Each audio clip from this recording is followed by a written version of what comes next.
Greetings, brothers and sisters from around the world. Usually when I start a broadcast, I usually start with the Black Channel's song or whatever you want to call it, but we don't have any time to waste on this.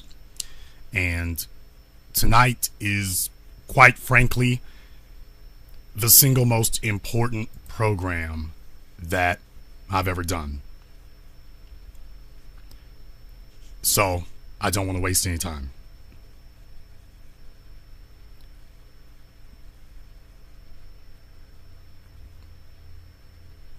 When I started doing this, I said years ago that they killed our fathers for doing less than we're doing today. With the Black Channel, with Intelligent Black Society, with reestablishing ourselves as African peoples. They killed our fathers for doing less.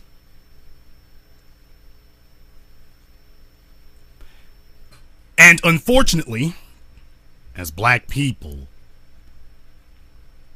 rather than confronting the problem head on and dealing with it, we've had a bunch of people who have attempted to retreat behind a never-ending cascade of coping mechanisms, whereby which they attempt to pretend the problem simply doesn't exist. So they start attacking other black people who are calling out the problem. Well, all of a sudden, you are the problem. I've also stated that we as black people, that your single mother, bastard, baby, hood rat, slut, mammy culture, tell me what positive thing it has ever produced. Because if it produced scientists and our intelligentsia, I'd have no problem with it. But instead, it becomes a place where you cultivate the ignorant and the dumb. And black people, ignorance is our greatest enemy because our enemies know everything about us, while we celebrate and congratulate knowing nothing about them.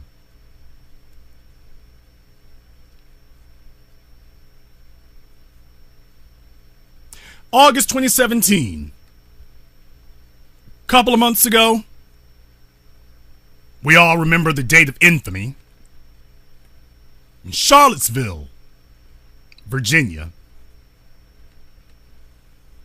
white supremacists calling themselves the alt-right held their infamous Unite the Right rally, where white supremacists and white extremists of all stripes basically had a march and convention in the middle of the streets.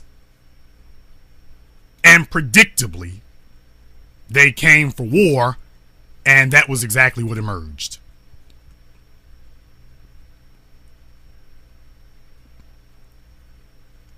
That's what we all knew. What we did not know until just a couple of days ago is that 9 days before the Unite the Right rally in Charlottesville, a little over a week before that, the FBI was handing out this information report. And this report confirms literally everything that I've ever said. Now you're going to hear it directly from the source.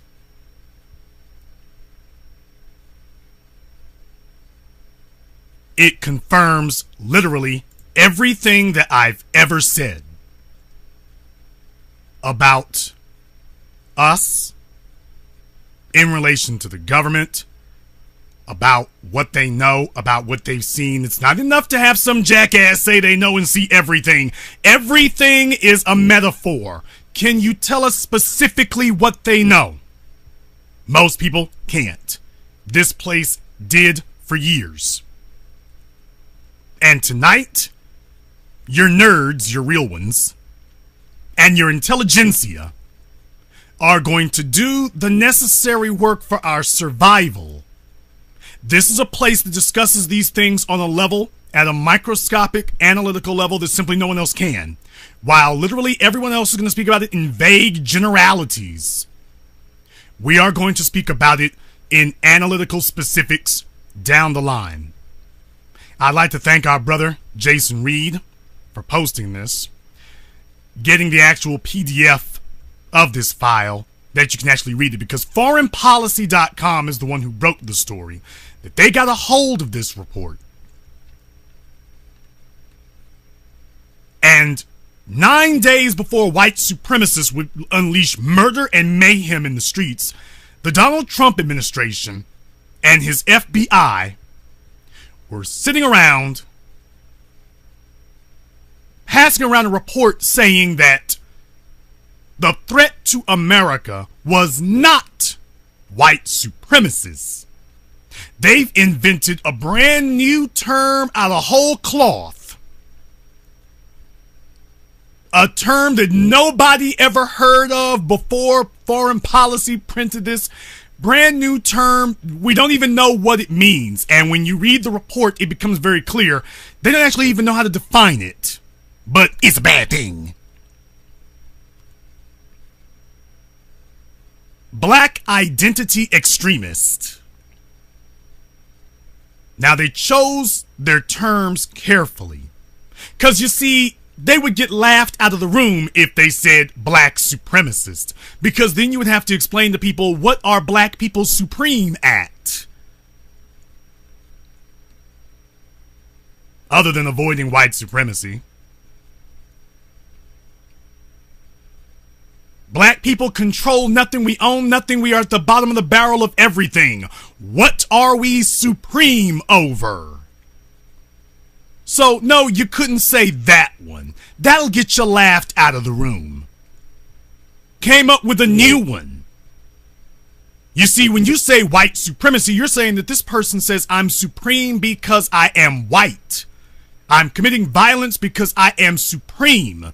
And you are inferior, and that justifies my violence.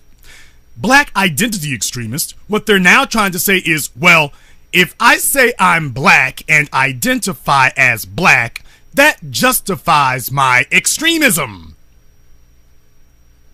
That's what they're saying now, is that if you identify as black, then that's terrorism. That's what they're saying.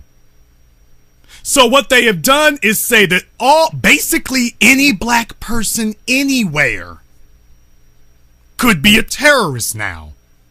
Any black person anywhere. And when I read this report, you will see that it extends so far and its tendrils go out so wide in such a huge diameter that literally any black person anywhere could wind up being investigated, prosecuted, and jailed. This has gone way beyond it, but it precedes it way before now. What I'm going to do is something that no other person can, no other place can. They won't do that. Most of this is over their heads. No disrespect. But there's a reason that we have the Black channel, because it's the only place you can go into these things in depth. The title of this report is FBI Bureau of Investigation Intelligence Assessment. Now, first, I'm going to be stopping frequently through here so I can explain some of these things you're seeing. Intelligence assessment. Now, that's a term that you use for foreign entities. You don't use those types of terms for domestic entities. You use intelligence. Those are terms that you use in regard to Al-Qaeda, ISIS, the Russians. Not one person and not one thing mentioned in this assessment is foreign. Every single one of them is domestic. But they're letting you know, oh, as far as we're concerned, you're up there with Al-Qaeda. Now, ask if you compare to Al-Qaeda. What does Al-Qaeda do that we do? That's the question you have to ask. Where's the similarity? We're white, and we say so. So you are. Dated August 3rd, 2017. Title, UFOUO, Black Identity Extremists Likely Motivated to Target Law Enforcement Officers. Remember that word, likely. Remember it. Because in this assessment, you all are about to learn things about the FBI and their methodology that you didn't know before tonight. Don't try to lie and pretend you did. You're about to learn things tonight about their methodology that you simply never heard before, because we had never been told. But the words that they use in this report have meaning, right down to the word likely. Black identity extremists likely motivated to target law enforcement officers. And I want you to remember that word likely. Is it that important? Yes, it's that important. Unclassified / law enforcement sensitive. Executive summary, UFOUO. The FBI assesses it is very likely, and this one has likely with the number 2 next to it, which means it's annotated. FBI assesses it is very likely black identity extremists, parentheses, BIE, perceptions of police brutality against African Americans spurred by an increase in premeditated retaliatory lethal violence against law enforcement and will very likely serve as justification for such violence. Now, first of all, this is the new term, and in this report, it's capital B on black, capital I on identity, and capital E in extremist. So what they're basically doing is declaring that this is a new type of group, is what they're saying. They are declaring a new type of group. Right up there with the sovereign citizens and the Branch Davidians. They're declaring a new group, is what they're doing. By putting these letters in capitals on the initials, they're declaring a new group. They are officially declaring a new group with the acronym BIE.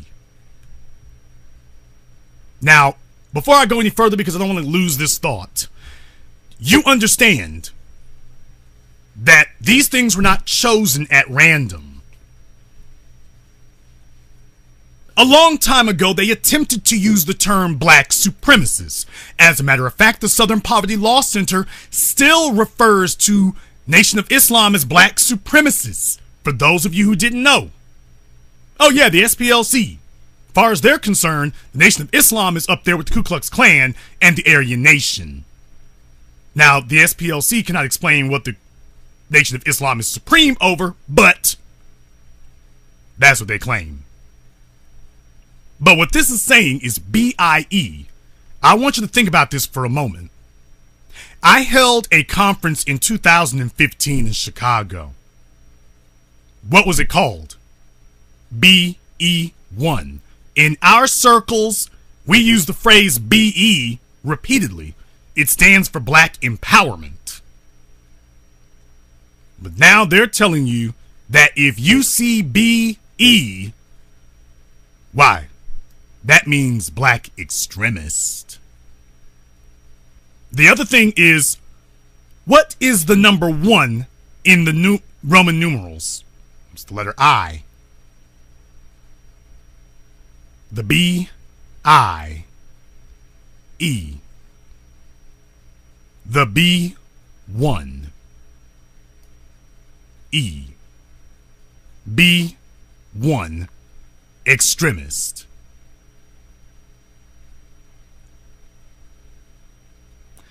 They want to make sure that when people see these acronyms, they're now going to try to steer this in a new direction. And they know you have to start planting seeds. So they're going to start planting seeds now. That's what they're going for. The report goes on to say The FBI assess it is very likely this increase began following the August 9th, 2014 shooting of Michael Brown in Ferguson, Missouri, and the subsequent grand jury November 2014 declination, that means declining, refusing, to indict the police officers involved. And there was only one police officer indicted as far as I'm aware, but this is the FBI. This is the FBI now. The FBI assesses it is very likely incidents of alleged police abuse against African Americans since then have continued to feed the resurgence in ideologically motivated violent criminal activity within the BIE movement. So now, as I told you, they're officially declaring that this is a movement that no one's heard of before now. No one has seen before now. No one has had a thought of or a conversation about before now. But they're declaring to the already established bigot, they're declaring, oh yeah, man, black identity. I mean, if you identify as a race, isn't that extremism? Now, the other thing is they are going to continue to use these terms throughout this report. When speaking about police violence, not one time do they acknowledge a single incident of police violence. Not a single time. Not even one. Not even one. Notice it says it is very likely incidents of alleged police abuse. When they talk about the police, everything is alleged, perceived. But when they talk about black people, it is not alleged violence. Now, when they're talking about you, it's not alleged. With the police, anything you have a problem with, well, that's just your perception. That's just what you allege. But when it's us, it is, well, this is violence. This is premeditated violence. But yes, with the police, that's just what you think. Well, no, for you, no, it's not what we think. We don't think this, we know it. You're violent. No, what the police do, that's just your perception. Oh, but what you're doing, no, that's not our perception. This is the truth. You're just violent. This is violence. With the police, you have the perception that there is police abuse. Yeah, it's abuse. There is no police violence. Even if you were right, it's not violence, it's abuse. Even if you were correct that something wrong has happened, it's not violence, it's just abuse. That's the worst it is. It's just abuse. This is the predisposition that the FBI takes when dealing with black people. No wonder you can't get a civil rights indictment. And yes, Barack Obama also factors into this report. They specifically mention it. But you're hearing right now the attitude of the federal government and why you can't get a civil rights indictment on George Zimmerman, Michael Dunn. Yeah, we're going down the list. You can't get a civil rights indictment on any of them. Michael Slager, can't get one.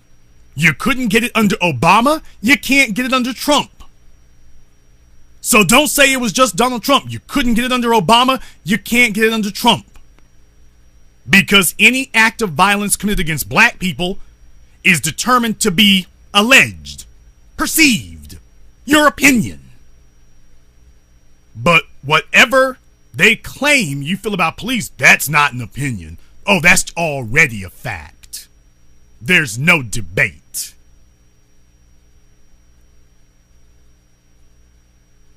Now, listen to this next part, because this is where they reference us. The FBI assesses it is very likely, and remember these terms, likely and very likely, some BIEs are influenced by a mix of anti-authoritarian, Moorish sovereign citizen ideology, and BIE ideology. There you go. Now that is everybody who is against white supremacy. That was everyone. For those of you who don't know what the term anti-authoritarian means, who's the authority? White supremacists. So by definition, every single one of us that is against white supremacy, they have now declared you are an extremist because you are against the authority. You're against the Michael Slagers. You're against the Darren Wilsons. You're against the killers on the Baton Rouge Police Department. You're against that. You're an extremist. You're a terrorist. Because you're against that. Now notice, not one time in this report do they attempt to say that the police were in the right. At no time do they ever say that. But they do acknowledge that if you have a problem with the police, you're in the wrong. And if you see black people being murdered, you're in the wrong. Now, they don't ever say the police were right, but if you're against abuse, you're wrong. And now they've sat here and told you, anti-authoritarian, that's all of us. Moorish sovereign citizen.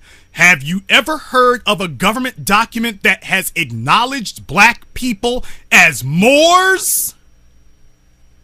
Can someone name for me the last government document, government conference, government entity that formally acknowledges black people as Moors?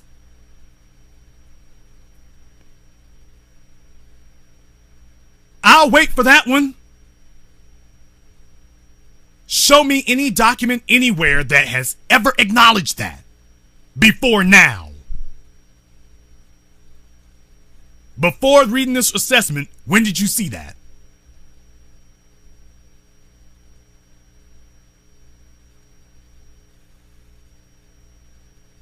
And then BIE ideology. So it says that they're likely the BIEs are influenced by authoritarian, Moorish sovereign citizen, and BIE ideology. Well, who out there identifies themselves as BIE? No one identifies themselves as BIE. They only identify themselves as black empowerment and black identity. So you can't say that black identity extremists are also influenced by BIE ideology as if they're separate things. No one is a BIE ideology adherent before you mention this report. So you're talking about someone else. You can't be talking about the BIEs since you said the BIEs are influenced by these other things. So they're talking about something else when they say BIE. Yeah, they're talking in a schizophrenic way, but they want you to know the problem is BIE extremists are influenced by anybody who promotes black identity. That's who. So the BIE extremists are being motivated by black identity people. Now, the next sentence. The FBI has high confidence in these assessments based on a history of violent incidents attributed to individuals who acted on behalf of their ideological beliefs, documented in FBI investigations and other law enforcement and open source reporting. The FBI makes this judgment with the key assumption the recent incidents are ideologically motivated. Now, it said recent. 2014 is recent? Okay. Now, here's the part that other people will not go into because they cannot, their eyes glaze over. But the Black Channel makes sure that you are fully informed. This is the annotations at the bottom of this first page to the terms that they used on this first page. These are the annotations. I'm going to go straight to the ones that matter. Remember that when I said likely and most likely, we'll get to that later. The second one is the FBI. The FBI defines black identity extremists as individuals who seek, wholly or in part, through unlawful acts of force or violence in response to perceived racism and injustice in American society, and some do so in furtherance of establishing a separate black homeland or autonomous black social institutions, communities, or governing organizations within the United States. This desire for physical or psychological separation is typically based on either a religious or political belief system, which is sometimes formed around or includes a belief in racial superiority or supremacy. The mere advocacy of political or social positions, political activism, use of strong rhetoric, or generalized philosophic embrace of violent tactics may not constitute extremism and may be constitutionally protected. Brothers and sisters, they got all of us in that one. That's all of us. That is every single person listening to me. That was all of us. It doesn't matter if you're Nation of Islam, Moorish, Temple, the Sultans down there on 125th Street. It doesn't matter who you are. This is every single one of us. Did you get that one? This is all of us. The FBI defines black identity extremists as individuals who seek wholly or in part through unlawful acts of force or violence in response to perceived racism and injustice in American society. How many of us do not see racism and injustice in American society? How many of us don't see that? How many? They're saying that if you perceive racism and injustice in American society, we're talking about you.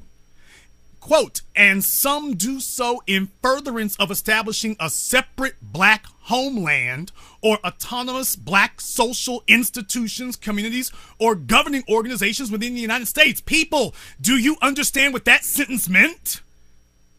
A separate black homeland. Well, that's Africa. Now, some of you may, well, no, some of the cowardly niggas are going to jump up. No, they talking about if you want to, like, take over Atlanta or something.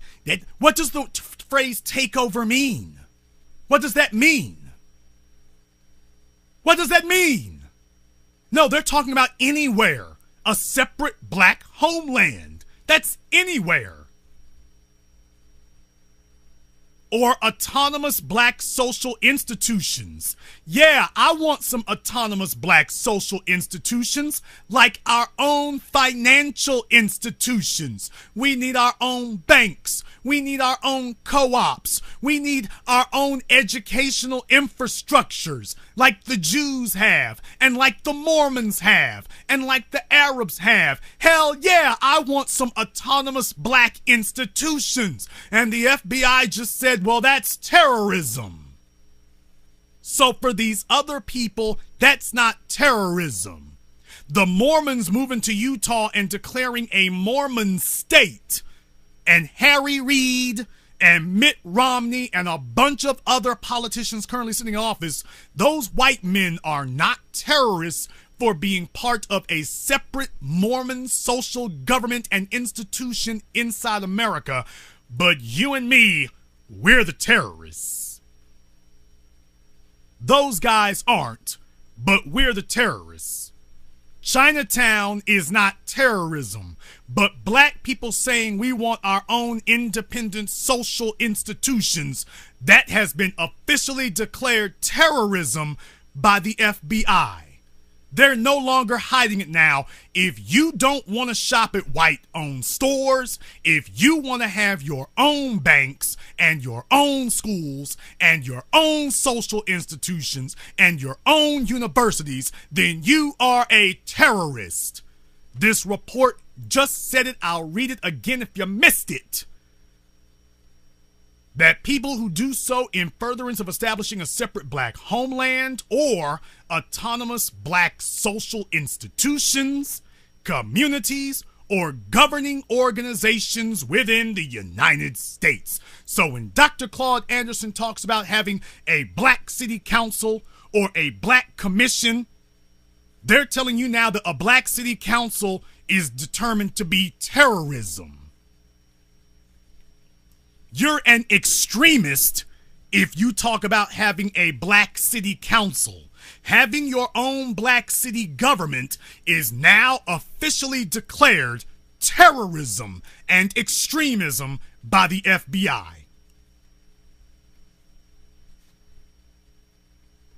No wonder the state of Michigan passed their emergency finance manager law, and 9 of the 11 cities that they took over were black. Even though black people are a minority of Michigan's population, they passed the emergency finance manager law and then started taking over the black cities. Because a majority black government is considered to be an extremist and terrorist entity. And now the FBI is confirming it. No wonder they make so many moves. No wonder they ran Dr. Anderson out of Detroit on a rail. Oh yeah, and it didn't help you, did it, Kwame Kilpatrick? You played their game, you danced to their tune, you did their bidding, and they put you in prison forever anyway. How well did that work out for you, Kwame? Turning on your people in favor of those guys. How well did it work out for you, Kwame? Now, the next sentence, the desire for physical or psychological separation is typically based on either a religious or political belief system. So you and I saying we want separation from injustice, that's not called common sense or survival. It's, well, this is a religion or a political stunt. This is just politics. It isn't survival. Because you see, if they say it's survival, then you have to acknowledge, well, what are they trying to survive? Now, they're letting you know, yeah, you're being brutalized, but we're going to try to say your motives are something else. And then it adds this part, is based on either a religious or political belief system, which is sometimes formed around or includes a belief in racial superiority or supremacy. Please name for me one group of folk who are saying they want to separate from American society because they see themselves as supreme. Show me one group of people in black society who's declaring that. Show it to me. I'll wait. I'll wait. I'm going to skip over this next addendum because it talks about sovereign citizens. But going on to the next page. This intelligence assessment focuses on individuals with BIE ideological motivations who have committed targeted, premeditated attacks against law enforcement officers since 2014. So, with the police, they can't give you any stats. Now, you all do know that, don't you? The federal government does not actually keep stats on police murders of black people. Of police murders, period. They don't keep any statistics at all. They've got recommendations. They've got records on every citizen arrested for a crime. They don't keep any records at all on police violence against black people. But they do keep records of anything that they say, that they claim is an action against police. Now they're on top of it. And you're about to hear in this report all kinds of things. This assessment does not address BIEs who have attacked law enforcement officers during the course of officers' routine duties, such as responding to calls and traffic stops in which violent actions were reactionary in nature. This assessment addresses the following key intelligence questions. 1. To what extent are BIEs targeting interests retaliatory? And 2. What cross-programmatic relationships influence the BIE movement? ULES. This assessment is the first FBI analytic intelligence product to assess influences between the sovereign citizen extremist movement and the black identity extremist movement. Now, what is this telling you is this is the first FBI assessment that is looking at connecting the dots or claiming, should we say that this is claiming, because I don't believe for a second that this was leaked accidentally. I think this was leaked deliberately because they want white society to have a talking point to say, see, anybody who is against white supremacy and white violence against black people, well, you're the same as the Aryan Nation. Well, we can't be the same as Aryan Nation. Why not? Because we're not marching down the streets attacking people. Doesn't matter. If you feel a certain way, we'll just say that that's black supremacy. So this has been leaked so that white people can say, see, these people are just like you. Only bad. It goes on to say the FBI has previously reported on BIE retaliatory violence against law enforcement in 2 products. So that means that there were 2 previous reports before now supposedly saying that there were BIEs, black identity extremists, both of which had findings consistent with this assessment. Now listen to the next sentence, people, because this shows how dumb a lot of you are.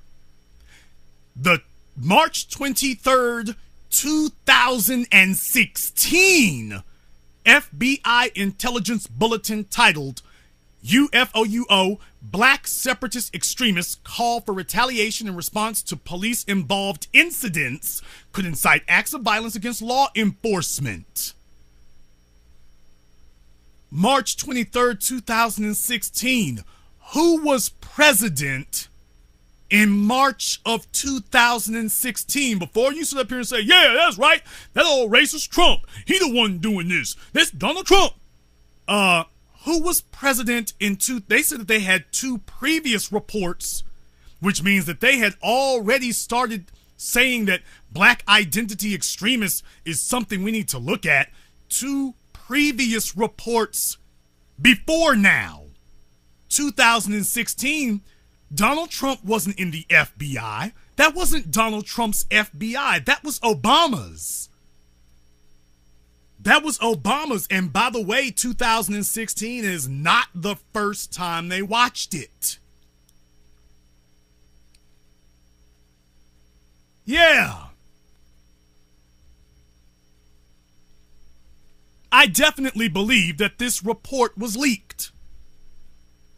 So that if we tried to say it's Trump, he lets you know, oh, no. See, this was Obama. This isn't racially motivated. This was Obama who did it. James Comey got booed out of Howard. Now you know why. I guess he was trying to test if we remember or not, or if we know. Yeah, we know. Yeah, we know.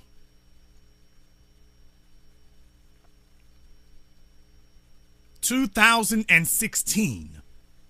But it doesn't stop there. The March 23rd, 2016 FBI Intelligence Bulletin assessed incidents involving allegations.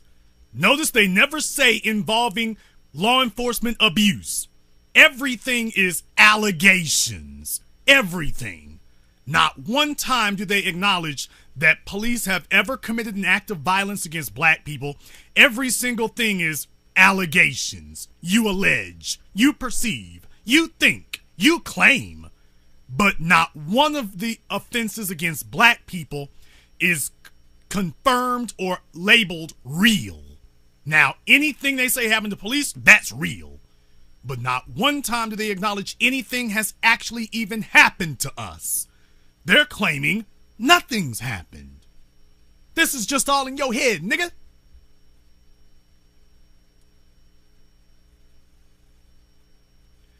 They assessed the incidents involving allegations of law enforcement abuse and related legal proceedings would likely lead to BSE calls for violent retaliation and incite these domestic extremists to commit violent acts against law enforcement. Now, in 2016, did you hear what they called it? Black separatist extremists. So Barack Obama, the magic mulatto, who spent his entire life despising black people, which is why Tom Daschle knew that this was their man to push for the White House, because he hates black people as much as Tom Daschle and Donald Trump do. No wonder he gets along with every racist you can name just fine. He doesn't get along with black people that well. Barack Obama hates black people as much as white supremacists do. And he called it black separatists.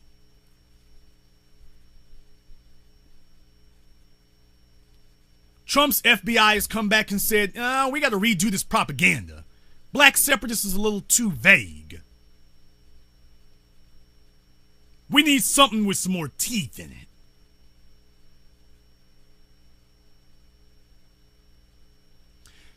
Goes on to say the November 14th, 2014 intelligence bulletin. Yeah, we're in 2017, but they released one in 2016 and released one in 2014.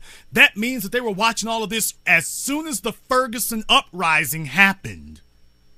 They were watching it and on top of it as soon as the Ferguson uprising occurred.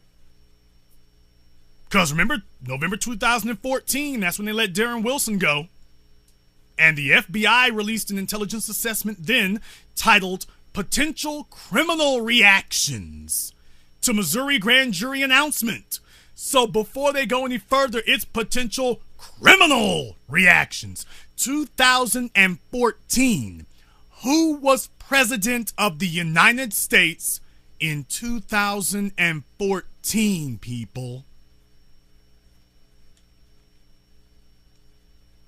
And I ask you, have you ever heard Rachel Maddow or any of these other so-called good white liberals who have access to a whole lot more information than we do, or that foreignpolicy.com does? Have any of them ever mentioned this assessment before you all heard that, by the way, there was an FBI assessment in 2014 while you were in the streets in Ferguson, but telling Barack Obama that we need to indict Darren Wilson? His FBI was saying that you were potentially going to have a criminal reaction to the verdict. Not that the FBI tactics to indict suspected white supremacist elements in law enforcement. We're still waiting for that FBI assessment. But they got one that says black folks are criminal if they don't like a jury verdict. This was while you were in the streets, while the jury was reading the verdict. They were already saying, now here's what we gonna do about these niggas. We're already sizing you up.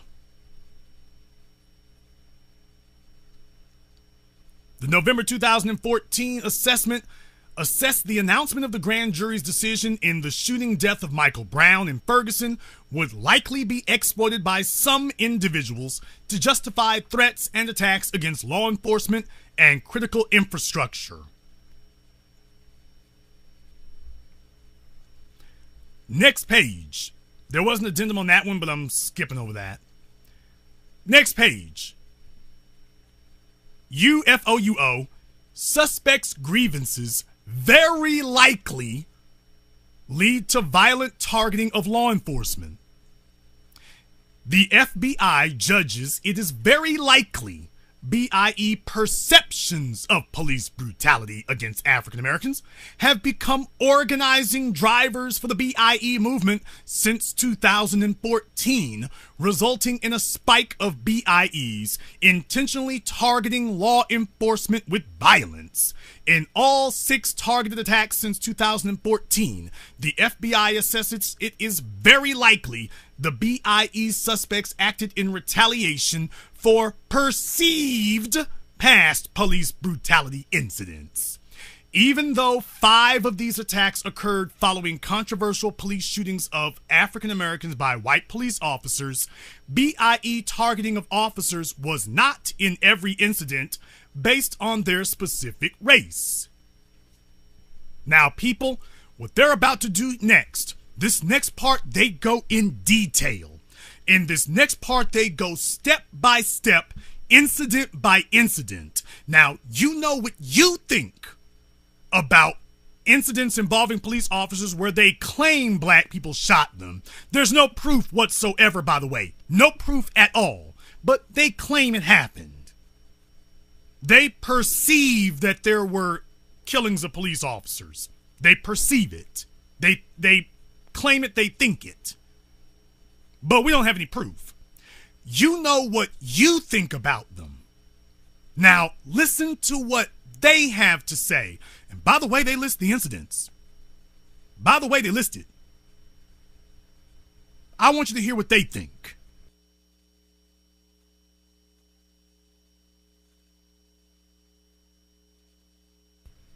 Now, this report says, on July 7, 2016, Micah Johnson ambushed and shot 11 law enforcement officers. Wait a minute, don't you mean allegedly? Micah Johnson allegedly. We perceived that Michael Johnson allegedly attacked. Now it says ambushed. Micah Johnson ambushed and shot. Whoa, once you say somebody shot somebody, isn't it enough? Once you say he ambushed him, isn't it enough? Why didn't you just say Micah Johnson allegedly? What happened to the word allegedly all of a sudden? Because you have no proof. So what happened to the word allegedly? Why isn't it alleged anymore? Like I said, when they get to talking about us, ain't gonna be no mental health. Ain't gonna be no we think. Ain't gonna be no we allege. It is, oh nigga, you did it. For the police, well, you allege it. For them, you guilty. Micah Johnson was never tried.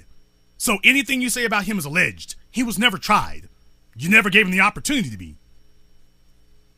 He was alleged. It's alleged that Micah Johnson ambushed and shot 11 law enforcement officers, killing 5 in downtown Dallas, Texas, during a First Amendment protected protest before being ultimately killed by police. You know, with their flying robot gun. Remember, they used military hardware against Micah Johnson in violation of posse comitatus, by the way. Sheer violation. They used military weaponry against him. Sheer violation. And that's not alleged. It goes on to say the 5 deceased officers were white. The planned public event was protesting recent officer-involved shootings of African Americans in Louisiana and Minnesota. Based on Johnson's journal writings and statements to police, he appeared to have been influenced by BIE ideology. Now, folks, did you hear this? The 5 deceased police officers were white. Are they going to say anything about Lauren Aaron?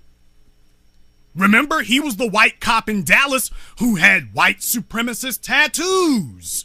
Remember? Now, this report never mentions Lauren Aaron even once. Why didn't it even say Micah Johnson allegedly killed 5 police officers, including 1 with suspected white supremacist ties and who had white supremacist tattoos and markings? Why didn't they say that he had white supremacist iconography tattooed on himself? He had white supremacist symbols. Why didn't they say that? Micah Johnson killed 5 police officers, including 1 who had white supremacist tattoo symbols. Wouldn't that have been a complete and thorough report of what happened in Dallas? Oh yeah, because if you say that, then Micah Johnson doesn't seem like an extremist anymore. Because you see, you're only an extremist if the threat isn't real. You're not an extremist if you proved that the threat was real. Micah Johnson proved that at least 20% of the Dallas Police Department is confirmed white supremacist and half of it is potential. Because you could pick any 5 police officers at random and they will be white supremacists. He proved that. In a very unfortunate real world exercise, he allegedly proved it. That you could pick any 5 white police officers at random and you will get an overt white supremacist. But the FBI report does not mention this. Now, listen to what they say next. This is their note on Micah Johnson. During the standoff, and tell me if any of you heard of any of this before now. During the standoff with police, Johnson told police negotiators, so he was in communication with police, now we find out. He told police negotiators he was upset about recent police shootings and white people, and expressed a desire to kill white people, especially white officers. Johnson searched and liked social media pages of BIE and black separatist groups and had been ousted from a local BIE group for being too radical, according to an open source news article. Now, folks, first of all, we don't have any proof of this whatsoever. This is what they say. They say that Micah Johnson had a problem with police and white people. We don't have any independent confirmation whatsoever that he ever spoke to the police that night. All you got is them saying, take our word for it. We talked to him and he said he was after the police and white folks. So this is the crazy nigga with a gun story. That's what this is. Crazy nigga with a gun. Now, they go on to say black identity, BIE groups, and black separatist groups. They don't name them, but BIE groups. In other words, anybody we name. What is a BIE group? Anybody we say is.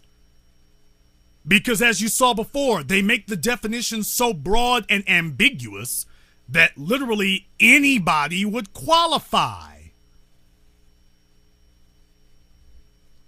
Anybody. Next, now this is one many of you may have forgotten about.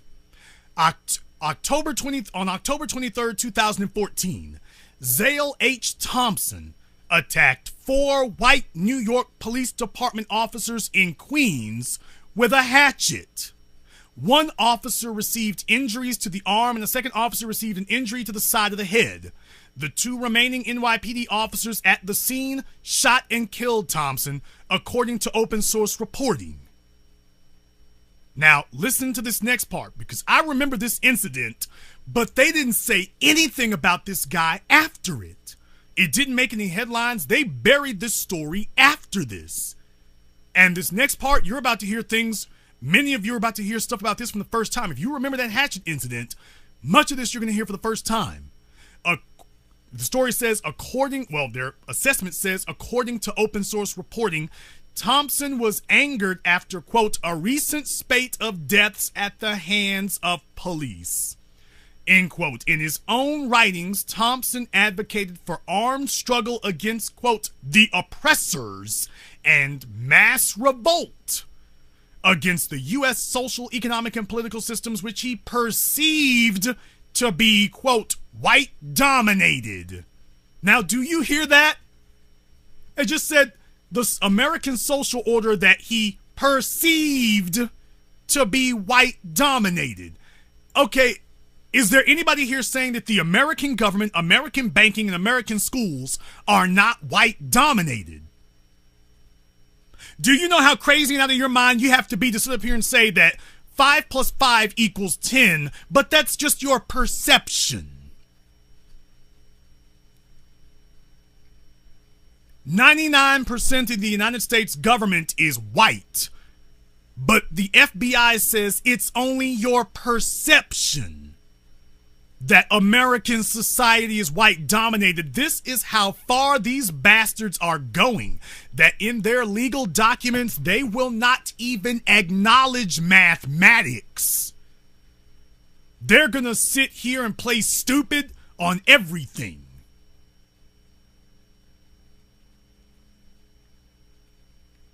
Everything.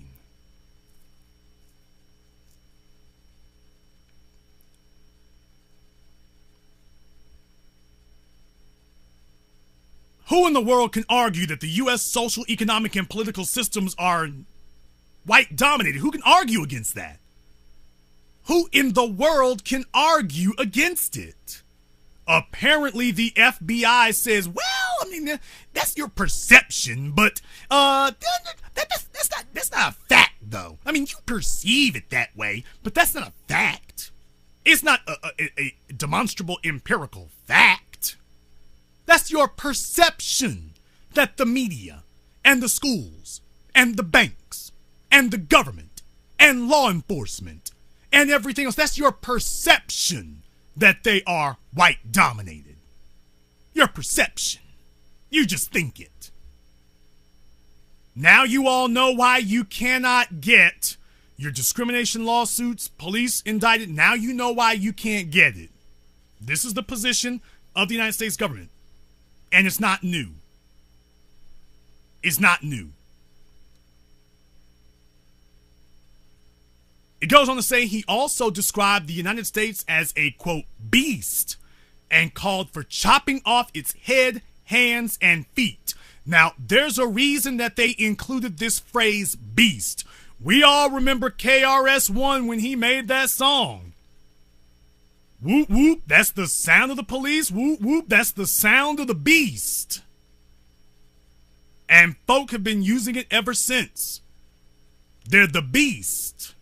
So now what they're doing is they're officially acknowledging that the pronouns and metaphors that you use for white supremacy, they are now trying to put this into the American lexicon at large, so that when you say the beast, why, you're an extremist. 'Cause you claim that it's the beast. Yeah, that's that black identity down there in Alabama. Yeah. That's that black identity extremist talk there. I knows that there's talk. That's that black identity extremist. I read that from the FBI once. Those people like to talk about they the beast. They talk about all Americans is beasts. I ain't got no damn tail. I ain't no livestock. I ain't no beast. Hand me my damn Confederate flag, Martha.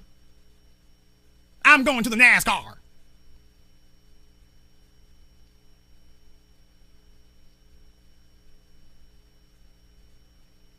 It goes on to say NYPD observed tattoos on Thompson's body that indicated he was affiliated with a black separatist extremist group, and pocket litter indicating he may have been associated with another black separatist group, according to law enforcement reporting.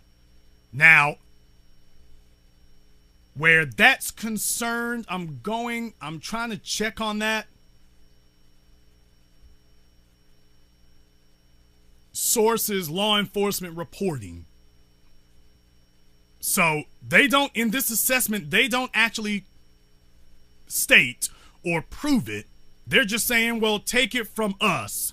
According to law enforcement, he had tattoos that indicated to us that he was a member of a black extremist group, of a separatist extremist group. He had tattoos that identified him.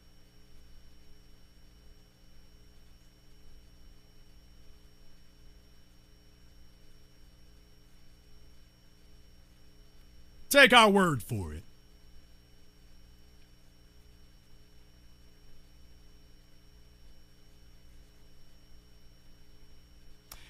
The next thing here says, convergence of BIE and Moorish sovereign citizen ideology very likely leads to violence against law enforcement officers.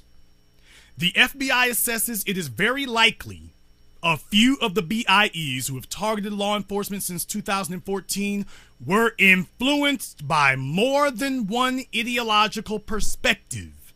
The FBI judges it is very likely in 4 of the 6 BIE attacks against law enforcement since 2014, the perpetrators were motivated by a mix of BIE ideology and Moorish sovereign citizen extremist ideology, a category of SCE, that's sovereign citizen extremist ideology. The FBI assesses it is very likely BIE adoption of a Moorish SCE, sovereign citizen extremist identity reinforced a sense of disenfranchisement from society and a perception that the criminal justice system is unjust. That somebody at the FBI could have said that, could have typed that last sentence with a straight face is simply a marvel. It is simply a marvel that anybody could have made that last sentence with a straight face. That is simply a marvel that that could have been done. That you would sit here and say it's a perception that the criminal justice system is unjust.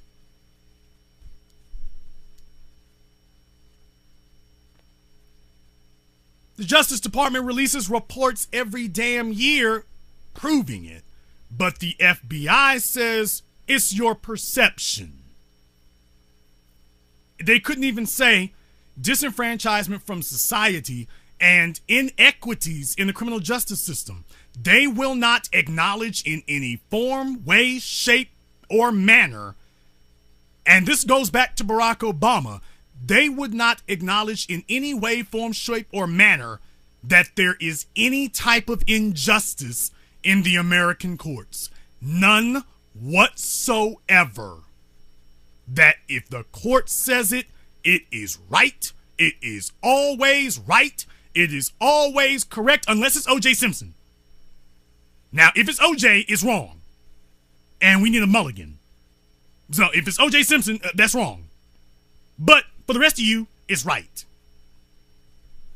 We're right. Except if one of you gets off, then it's wrong. Then the system is broken. Might not be unjust, but it's broken. But the system otherwise is perfect.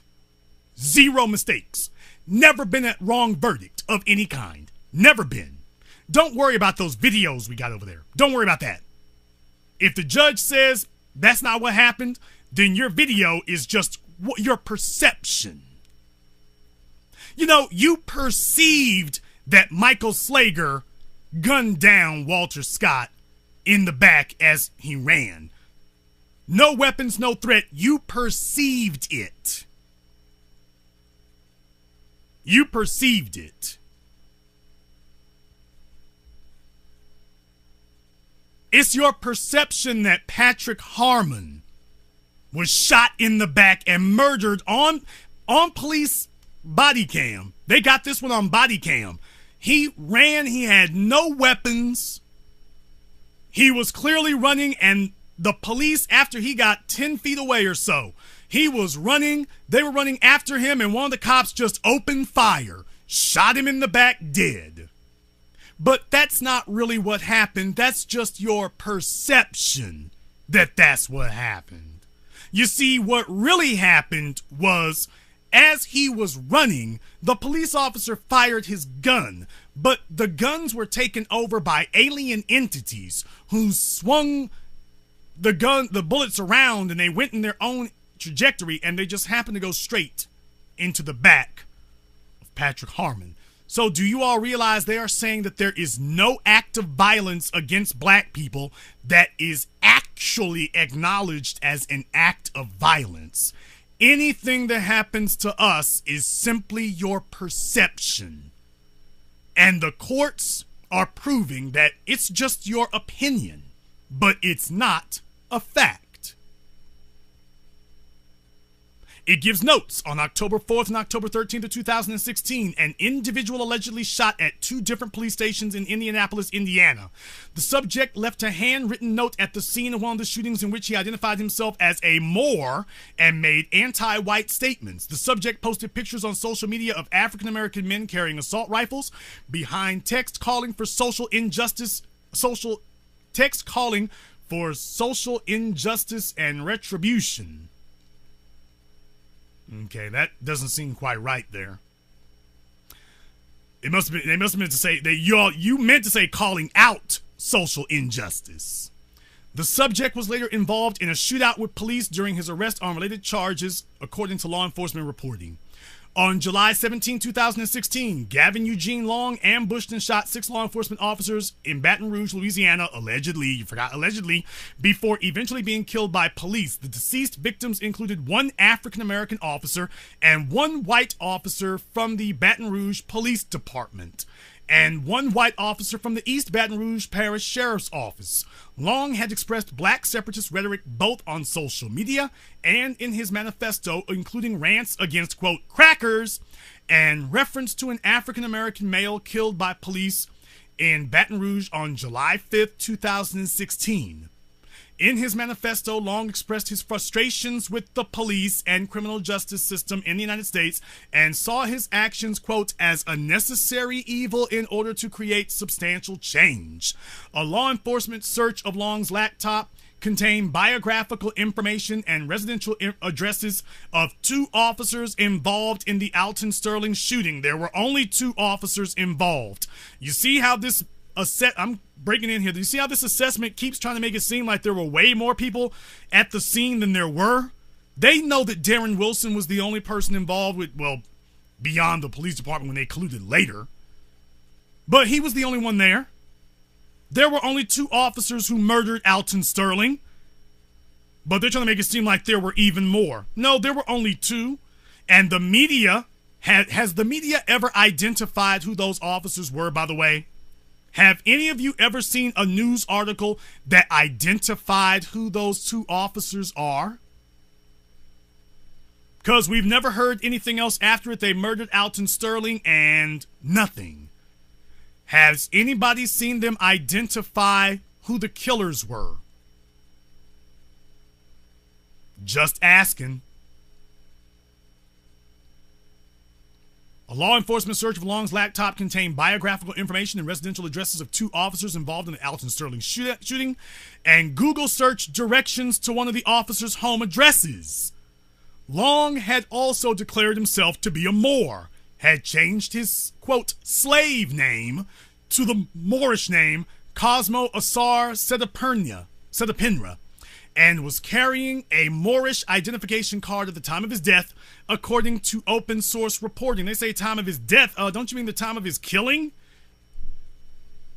They might not say murder. Why didn't they say the time of his killing? So the police are ambushed and shot. Gavin Long is just killed. He's just dead. He's not even killed. He's just dead. He's just walking along. Police showed up. He just dropped dead. Oh, amazing. Crazy how that works. Crazy. Now, did you notice what they said there also?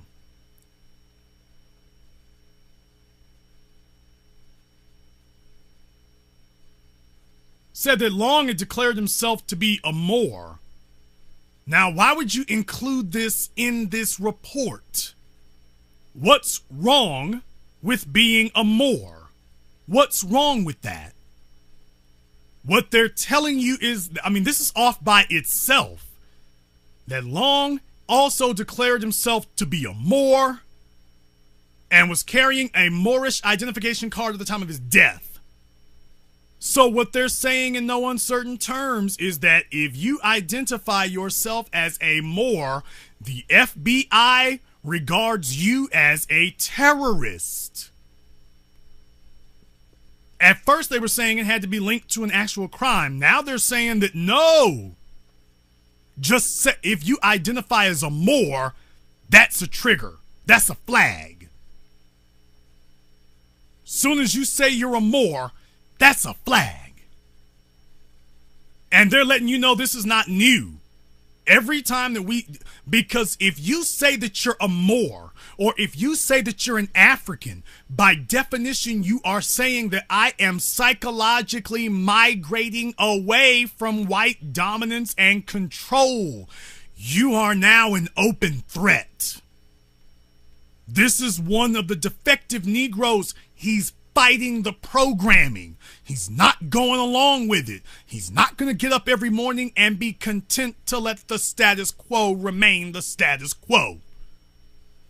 Soon as you say those types of things that say that you identify yourself as something other than what the American social order has determined you are to be, a good little nigger, once you declare that, they're letting you know now, any of us who openly declare that we're not a part of what they're doing, you're a threat. So in case before you were under the misconception that when they use those terms that they had to be linked to a violent act, this last part here lets you know, oh no, he said he was a Moor. That has nothing to do with what he did. He said he was a Moor. He said he had a Moorish identification card. And that's the problem. That's the problem. These aren't my words, these are theirs. On September 13, 2016, an individual reportedly intentionally drove his vehicle toward 3 white officers with the police department in Phoenix, Arizona outside the gas station, striking 2 of them before he was arrested. The subject's social media accounts indicated that he was tied to a BIE group and a Moorish group, and that he was angry over police shootings since at least the killing of Brown in 2014. Consistent with BIE statements on social media, the subject stated, quote, "The Caucasian needs to be slaughtered like the pigs they are, right along with the niggas who serve and protect them," according to law enforcement reporting. Now, once again, I am bringing you back to this. Do you realize that they once again said that the problem with this guy was that he was tied to a BIE group and a Moorish group? Now, black identity extremist, okay, if you're going to phrase it like that, maybe that's a problem. They're saying that simply his being a part of a Moorish group, we're back to Moor again. Since when was it wrong, extremist, or radical to identify yourself as a Moor? They're telling you now, they are officially saying that any person who identifies himself as a Moor is according to the FBI, you are regarded as a terrorist threat simply for identifying as a Moor. Doesn't matter what you do. So what else does this tell us? That tells you that the FBI is monitoring everything. They're monitoring your black Moorish groups. They're monitoring the Moorish Science Temple. They got agents and infiltrators. They're watching your Facebook groups, your Twitter feeds, your Instagram. They're watching everything. If you're a member of one of those groups, or if you have been there, because many of you are not familiar with FBI procedure, let me take a brief moment to remind you, because I studied how they took down John Gotti. It was fascinating. But one of the things that the FBI and the New York Police Department made very clear was that during their surveillance of that nightclub, of that club that John Gotti and his friends went to, they photographed and recorded and logged information on each and every single person who set foot in it. Was that the Ravenite? I think it was. I think the name of it was the Ravenite. Doesn't really matter. You can look it up for yourself, but I think it was the Ravenite. They made photographs, took pictures and surveillance of every single person who went in. That included the mobsters, the mob associates, the mob wannabes, the mob families, the mob friends, the legitimate employees of the club, the legitimate ones, the ones who had no mob associations, affiliations, ties, or anything. They took pictures and cataloged all of them too. Now, this wasn't accidental. They deliberately said, even though this person is not one, we're taking pictures of everybody. The legitimate customers who went into the club, they took pictures of all of them. They even said that they took pictures of the Coca-Cola and the Budweiser delivery people. They took pictures of potato chip and chocolate bar candy vendors. They took pictures of the delivery people.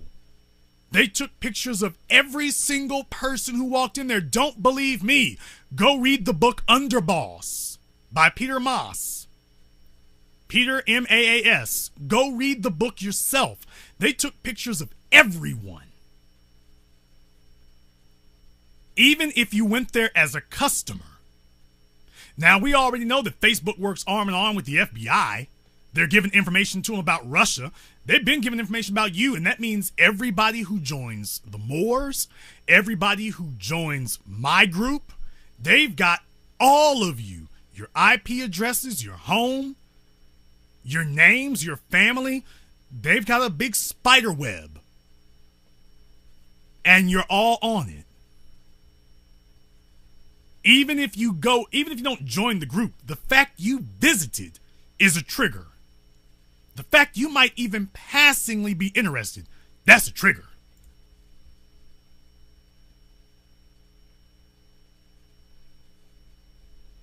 It has an addendum down here at the annotation at the bottom that says, Moorish sovereign citizens are a loose network of mostly African Americans who believe they are sovereign entities who do not recognize the authority of the U.S. government. Moorish sovereign citizen ideology derives from the Moorish Science Temple of America, a non-violent religious and cultural movement founded in 1913 by Noble Drew Ali, who taught his followers they were not, quote, Negroes, but Moors, people of North African, Berber, and Arab descent. Some Moorish adherents adopt sovereign citizen strategies to assert diplomatic immunity by claiming membership in fictitious Native American tribes, claiming descent from settlers who arrived in North America during the pre-Columbian era. Me interjecting, remember Ivan Van Sertima's book, They Came Before Columbus. Remember Dr. Sertima's book. The FBI is letting you know, oh, we know your reading list. We know it. We know your reading list. They arrived before Columbus. Yeah, we know it. Yeah, we got that one on our bookshelf too, for different reasons. Or identifying as foreign nationals or ambassadors. Once again, this comes from another FBI source, FBI Primer, January 2014. By the way, January 2014, this was before Mike Brown. So at the beginning of 2014, Barack Obama was 2 years into his second term as president, and the FBI was already declaring that anyone who identifies as a Moor is a threat. Second year. This was before the killing of Mike Brown. So being as a Moor, you were already on the radar. You've been there.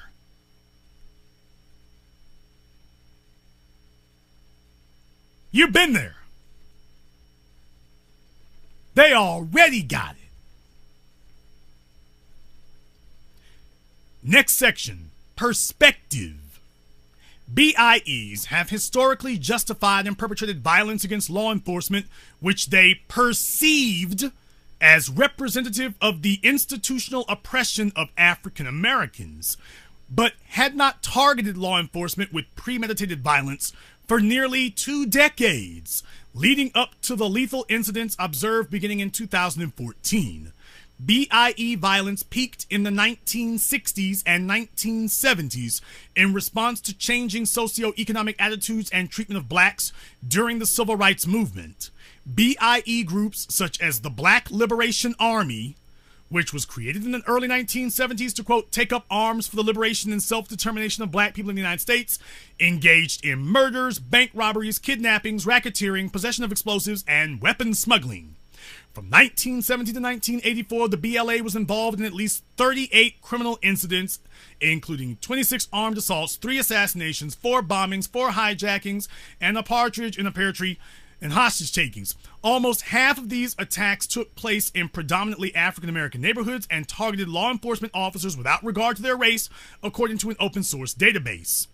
BIE violence has been rare over the past 20 years, and there is sparse evidence of any convergence with SCEs who adhere to Moorish beliefs, who have historically engaged in nonviolent fraudulent schemes, including production of fraudulent personal identification documents such as international motorist certifications, passport, vehicle titles and registrations, and birth certificates in support of their claims of sovereignty. Now, understand something.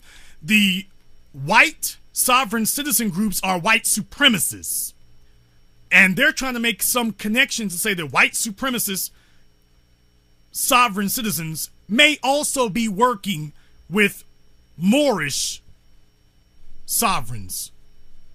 This is insanity. It's as if Donald Trump actually learned how to read above a 5th grade level and speak above a 5th grade level and type a report. It's sheer, swirling, mixed up fantasy and bullcrap. This is absolute garbage. It's made up. But they're stating every single part of it as fact. It goes on to say, in addition, although non-Moorish SCEs have committed lethal violence against law enforcement in the past, the violence has typically occurred in response to encounters with law enforcement, for example, during traffic stops or the issuing of warrants, rather than through premeditated targeted aggression. In addition, not all self-identified Moors are sovereign citizens, and not all sovereign citizen Moors engage in violence against law enforcement or other illegal activity. Now, they can say this in this damn report, but that's not going to save your ass when they start indicting. They're going to say that the fact you identify as a Moor, that means that alone qualifies you as violent.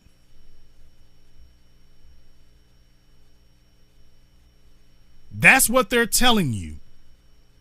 They're saying that to you now.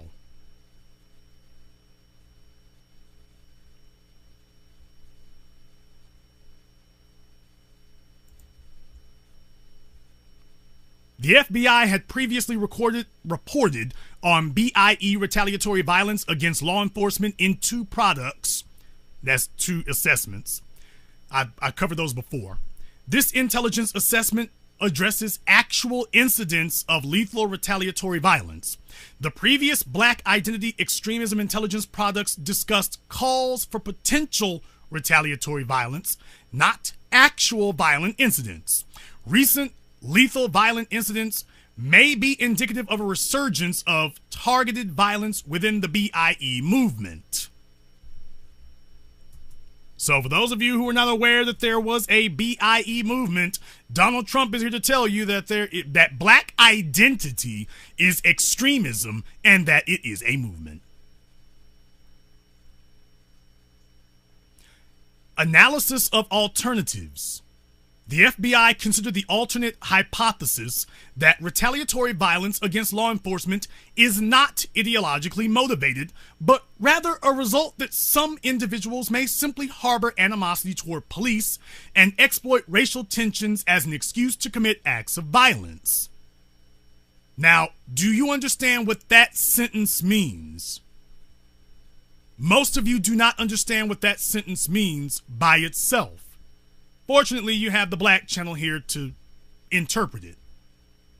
The FBI considered the alternative hypothesis, that's the alternative suggestion or guess, that retaliatory violence against law enforcement is not ideologically motivated.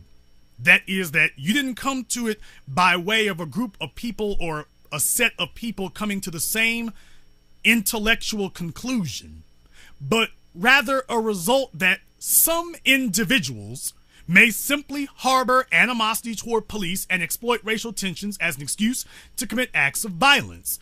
So what they're saying is lone wolf. That there are some individuals who they just have a bone to pick with law enforcement, and that they're going off acting on their own. They're claiming that they're part of some Moorish or black separatist, or what you're calling black separatists. What they're saying here is, oh no, nigga, ain't no such thing as a lone wolf. Oh no, you're not just individuals who that this is a one-off and that you're unconnected. They're saying here that they are ruling out the idea that you're disconnected. Oh no, nigga, if you shot a cop, you're part of a larger scheme. You're connected. They're letting you know right now, oh no, you don't get to claim lone wolf. You're not by yourself. Absolutely not. You're not just one person who got ticked off. You know, like Stephen Paddock in Las Vegas, that they're still claiming they don't know what his motive was. Timothy McVeigh, oh, he was by himself. He just had a bone to pick with the American government. It was not part of a larger white supremacist ideology. Did you get that? You see, with Timothy McVeigh, even though he said it was about Ruby Ridge, and even though he associated with white supremacists, and even though he had a copy of the Turner Diaries, which is a white supremacist manifesto, the FBI has always contended that Timothy McVeigh was just by himself and had a general bone to pick with the federal government, but that this was not part of a larger ideological movement. FBI is telling you that where these black folk are involved, oh hell no, this is part of a larger ideological movement. No, you're not an individual who's just upset with law enforcement. There's an ideological movement afoot. There's an ideological movement that's going on right now. And we want to make sure that we get all of you caught up in that dragnet. Ain't no getting out of it. Ain't no, I was by myself. Ain't no, well, this is my personal ideology. This is my personal belief. This is my personal reaction. In other words, every black person in America is at least potential and most likely proven. Everybody. Everyone.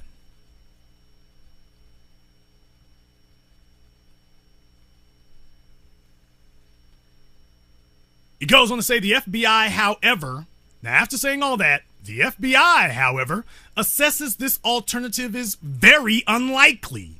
In the cases analyzed in this assessment, because strictly criminal subjects typically commit spontaneous defensive acts of violence against police rather than proactive targeting, and use idiosyncratic reasons unrelated to ideology. For those of you who don't know, idiosyncratic simply means individual, such as financial gain and personal disputes to justify their actions. The FBI further judges it is very likely BIEs proactively target police and openly identify and justify their actions with social political agendas commensurate with their perceived injustices against African Americans, and in some cases their identified affiliations with violent extremist groups. Outlook. The FBI assesses it is very likely that BIE's perception of unjust treatment of African Americans and the perceived unchallenged illegitimate actions of law enforcement will inspire premeditated attacks against law enforcement over the next year. This may also lead to an increase in BIE group memberships, collaboration among BIE groups, or the appearance of additional violent lone offenders motivated by BIE rhetoric.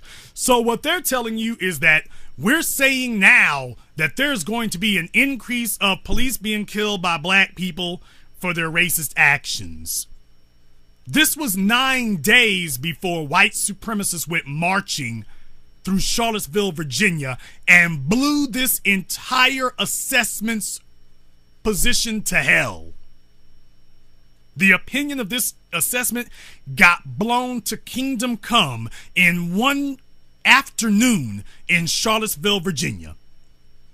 That's why this report was never officially released. Because they wanted to, and then Charlottesville happened and they realized, man, we're going to look like prize-winning asshats if we send this out. No way do we send this out. Now that the subject has turned to white supremacy, Donald Trump went out there and told you what he told the FBI. These are very fine people. These are very fine people. Very fine. Now, I want to deal with this next part, where it says that this may lead to an increase in BIE group memberships, collaboration among BIE groups, or the appearance of additional violent lone offenders motivated by BIE rhetoric. Now, first of all, about collaborations. I have been calling for collaborations now for well over 3 years. And I've essentially been flatly denied by pretty much everybody you can name. And I've openly asked, and they've openly refused. And this is the result of their refusal. This report. They don't want to collaborate and they don't want to join strengths because people are worried that their income could go down or that they might not be the belle of the ball if they show up someplace, and meanwhile the bad guys are circling the damn wagons.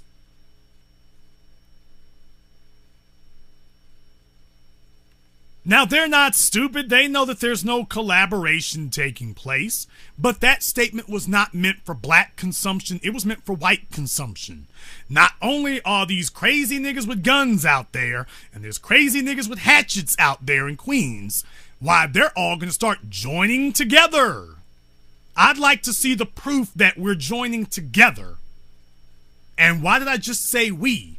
Because of the end of that statement.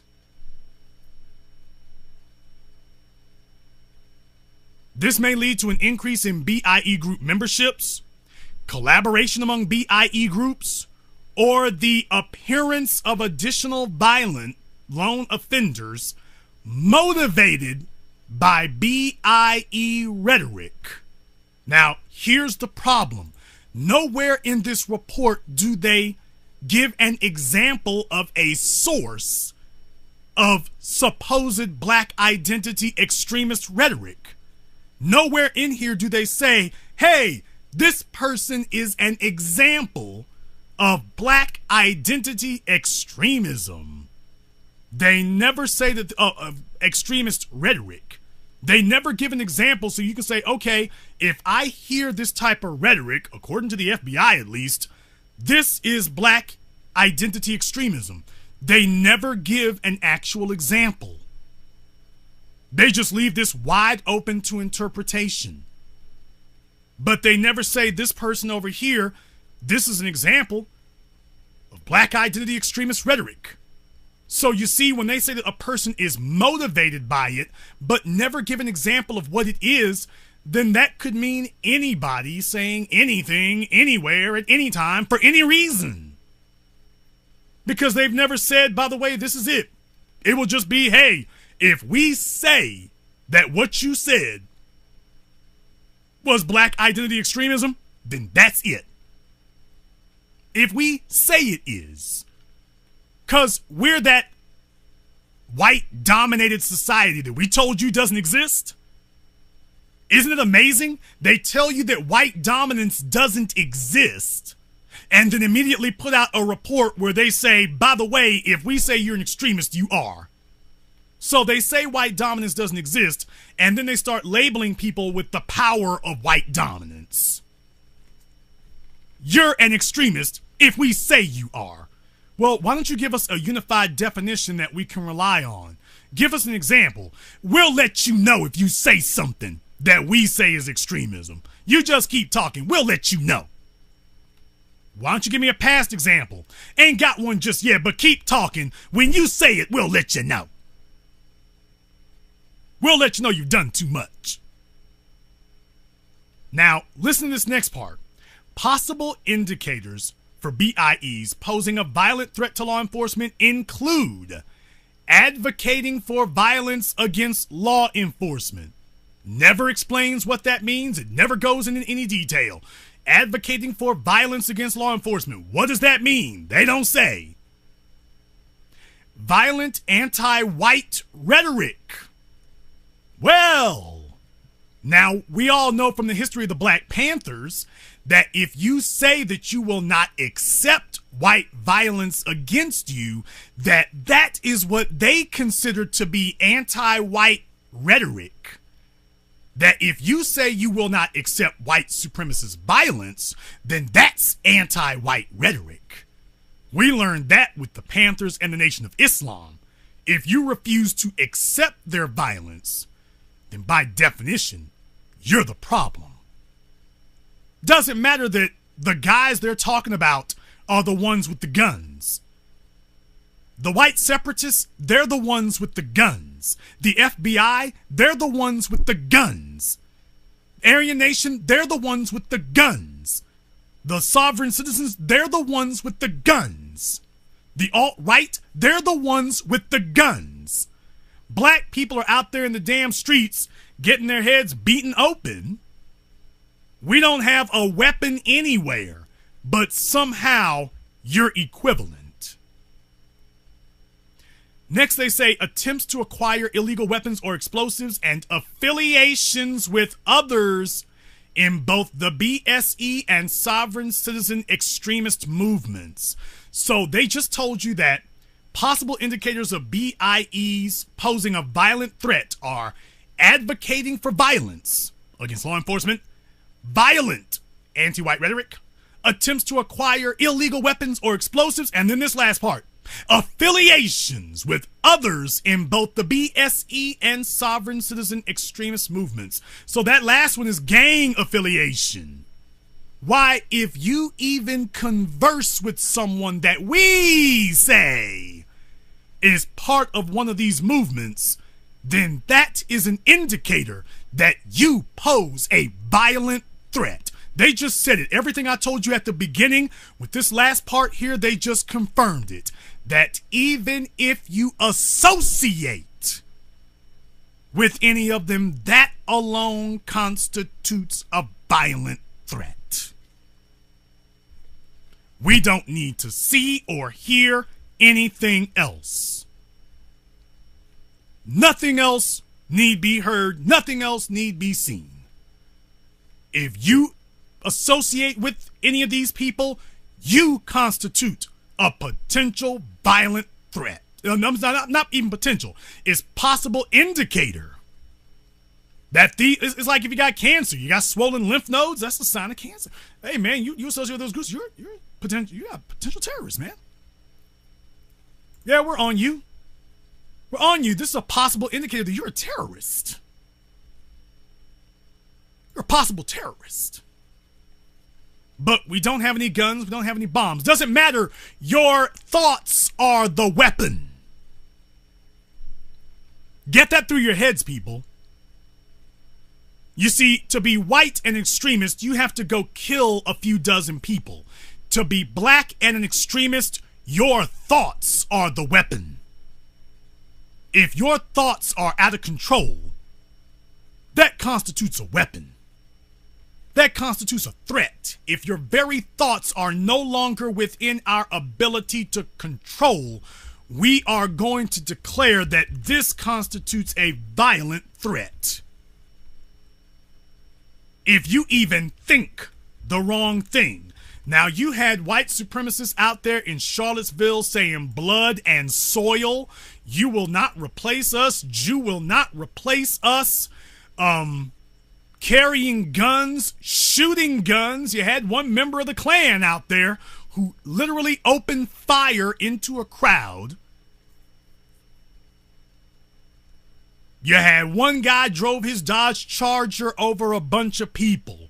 And they're telling you that if you do not think the way we want you to, that by itself constitutes a possible indicator that you are a violent threat. Your thoughts are the crime. Your skin color is the offense. And your mind is the weapon. They're telling you that where white supremacists are concerned, they can shoot hundreds of people in Las Vegas. That's not the greatest threat that they worry about. One black person whose thoughts are not in line with the collective. You are the greatest threat. You are.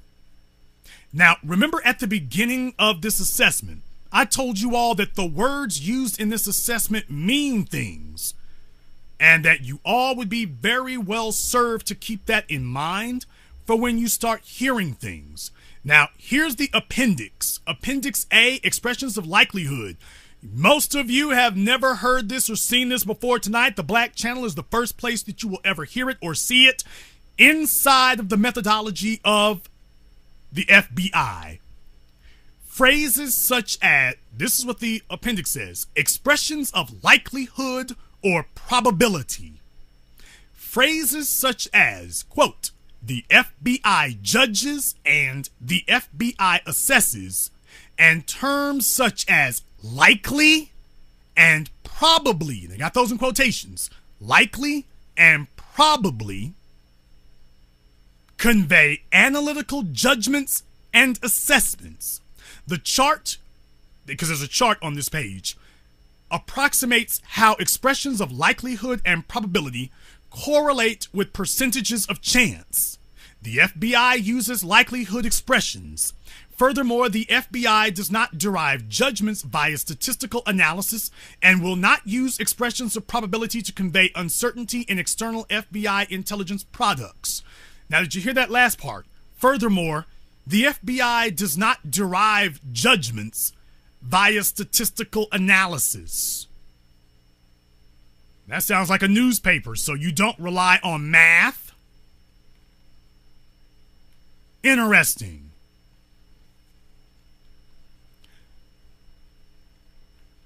Now here's the chart. Across the top, it says terms of likelihood. Almost no chance, very unlikely, unlikely, roughly even chance, likely, very likely, almost certainly. Now, here are the percentages that they subscribe to each one of those classifications. For terms of likelihood, how likely something is, almost no chance, 1 to 5%. That's what when they say almost no chance, it means 1 to 5%. Very unlikely means 5 to 20%. Unlikely means 20 to 40%. 20 to 40% chance. Roughly even chance, 45 to 55%. Likely, 55% to 80%. Very likely, 80% to 95%. Almost certainly, 95 to 99%. So during this report, when they said it is likely that black identity is a threat, the chances they're referring to is 55 to 80% is the chance that it's likely. When they say very likely, they say that the 80 to 95% chance. Now, remember before when I said probable? Remember before when I was saying that? Terms of probability: remote, 1 to 5%. Highly improbable, 5 to 20%. Improbable, 20 to 45%. Roughly even odds, 45 to 55%. Probable, 55 to 80%. Highly probable, 80 to 95%. Nearly certain, 95 to 99%. Now, there are a ton of annotations at the end of this report. They got a bunch of them in here.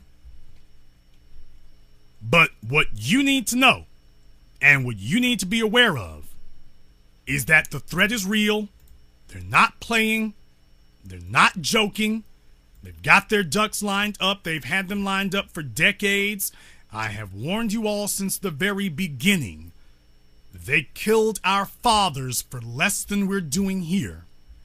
And that they were not going to let you, the children, get out of control if they could avoid it.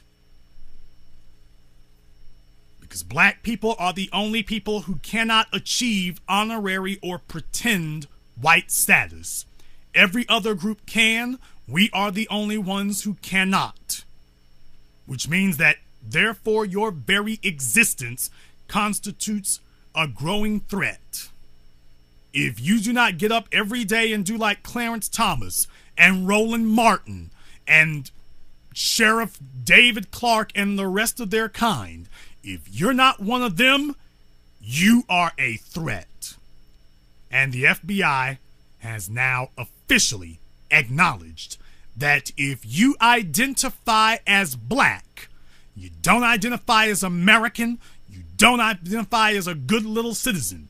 If you identify yourself as black, you constitute a potential terrorist threat. I have a few more things I want to go over here. I'm going to open up the telephone lines briefly if you want to give us a call, because I really don't want this to be a long broadcast, because I'm going to upload this tonight. I'm not going to edit this. I'm not going to do any of the things I usually do. I'm going to upload this tonight and get this out there tonight. But if you're interested in calling, the telephone number is 646-787-1933. That is 646-787-1933. If you're an FBI agent and you want to refute this, telephone lines are open. If you're a white supremacist and you want to refute this, telephone lines are open. If you are a coon, bedwench, stupid, sloppy mammy, and you're upset about this because, hey, y'all keep talking like that and y'all's going to mess up my Section 8 benefits, you can give us a call. My next statements here are for to whom it may concern. The previous presidential administration, Mr. Obama, did not like several of the things I said on this broadcast. And he made it very clear before he left office, through some of my business interests, that he didn't like what I said. And I'm not going to go into detail about it. He was just that slick with it. I can't really go into detail, but he made it very clear that he didn't like what I said. And he made it very clear that he could make things difficult for me. So, message received. I can't say it's going to stop me, but message received. I got your point. You didn't like what I said. I got it. I heard it. I saw it. And I'm still here. Now you have your buddy, Trump, is in office. And understand something, people. When Donald Trump leaves office, listen to me. There will be, not there might be, there will be a picture of President Trump, President Obama, President George W. Bush, and Bill Clinton, if he's still alive, all standing together. There will be, not there might be, there will be a photo like that.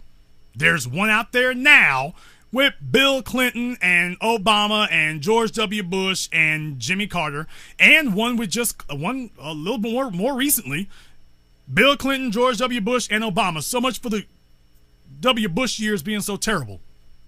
So much for him being persona non grata. So much for that. Don't you let these people fool you. Don't let them fool you. You will see it. I'm going to open up the phone lines here and take a few calls. Do not call in if you don't want to talk to the host. The telephone lines are not for listening. If you're on the line and you just want to listen, hang up and go to Ustream. The phone lines are for callers to the host only. Caller from 216, you're on live with the Black Channel. Yeah, what's going on, Jason? This is Derek calling from Cleveland. Derek from Cleveland, what's on your mind? Yeah, I was just reading about this black identity extremist topic that's going on. And this is basically the government trying to silence the voices of truth, justice, black pride, black empowerment. And it's COINTELPRO 2.0 all over again. And but you know what my problem with that is, brother? To me, here's my problem, and tonight I just gotta say it like it is. My problem is that we have had very few of the individuals from that era who were most affected. I have tried to contact several of the Panthers to get them to speak about this. They won't. Some of them are trying to make money. Some of them are off on LGBT movements. They'll show up for that. But when it comes to speaking against this administration openly, I'm afraid that either a bunch of them have been cowed into cowardice and submission, or that they're showing their true stripes and they were never really with us to begin with. And we've had that before. We've had that before. Angela Davis, Lane Brown, we've had that before. But I'm sad to say that many of the people who were the first victims of COINTELPRO, and COINTELPRO never went away. There was never a government edict that it's been decommissioned. It changed forms. but they never outlawed COINTELPRO or its tactics or the motives behind it. That's the other thing. They have never declared that the motives behind COINTELPRO were illegal. You will never find a government document, judgment, or anything that says, by the way, COINTELPRO's tactics and motives, the motives behind it, were illegal. Nothing. And I'm sad to say, in a couple of months, I'm going to name names. I have to. Because I'm not going to have you all out, and if they try to deny it, I will show the emails and the messages. But everybody who wants to be on their own, you're not going to sit here and criticize this report and try to act like there's some united group. If you're by yourself, I'm going to let the world know you're by yourself. If you are with the people, the world is going to be aware that you're with the people. But if you are saying I'm going to sit up here and coast off of my history and COINTELPRO doesn't exist, these young people need to have the institutional knowledge of the previous generations handed to them so that we can effectively and correctly connect the dots. But if the previous generations are too cowardly, too preoccupied, too disorganized to speak on it, we don't have our own intelligence apparatus. And without that, no wonder we can't be effective. Yeah, that's true. And you said young people. I'm a young person. I'm 21. I'm an undergraduate student. And I noticed a lot of older black people, they just given up. They have completely given up. For example, when I was in school one time, it was early in the morning before my class started, this older black lady came up to me, and I don't know her from anywhere. She just came up to me. I was actually listening to a Tariq Nasheed broadcast, and she just came up and stopped. She like, hey, what you doing? I'm like, listening to a broadcast. And she was like, oh, what's this about? I'm like, it's a guy, Tariq Nasheed, who I listen to, and, you know, he talking about NFL protests or whatever. She was like, oh, so you agree with that? I'm like, absolutely, I agree with that. And when I tell you, Jason, she literally went on a whole rant, basically explaining how the NFL protest was wrong and how the police is justified in killing us. She was like, well, sometimes y'all got to understand, when the police say, don't move. And I had to get on her case early in the morning. I'm like, are you serious? I'm like, there's video of police literally executing us out here in the streets. And you sitting here you being a racism apologist. You say, not being a racism apologist. And then I was like, and I even broke it up to her. I'm like, and if that's the case, I mean, there's white males who's literally holding up guns to the police and they're not getting killed. Hell, they can take them in alive. But she said that's not true. And she even lied. She was just telling bold-faced lies. She even said Donald Trump never called the white supremacists very fine people and never called NFL players son of a bitches. Like, she was walking off because she didn't want me to give her them facts. And what you found was a coon. She just kept walking off while she was saying. You encountered a coon. You say what? You encountered a queen coon. That's what you encountered. That's what you ran into. You ran into a coon. And she, yes.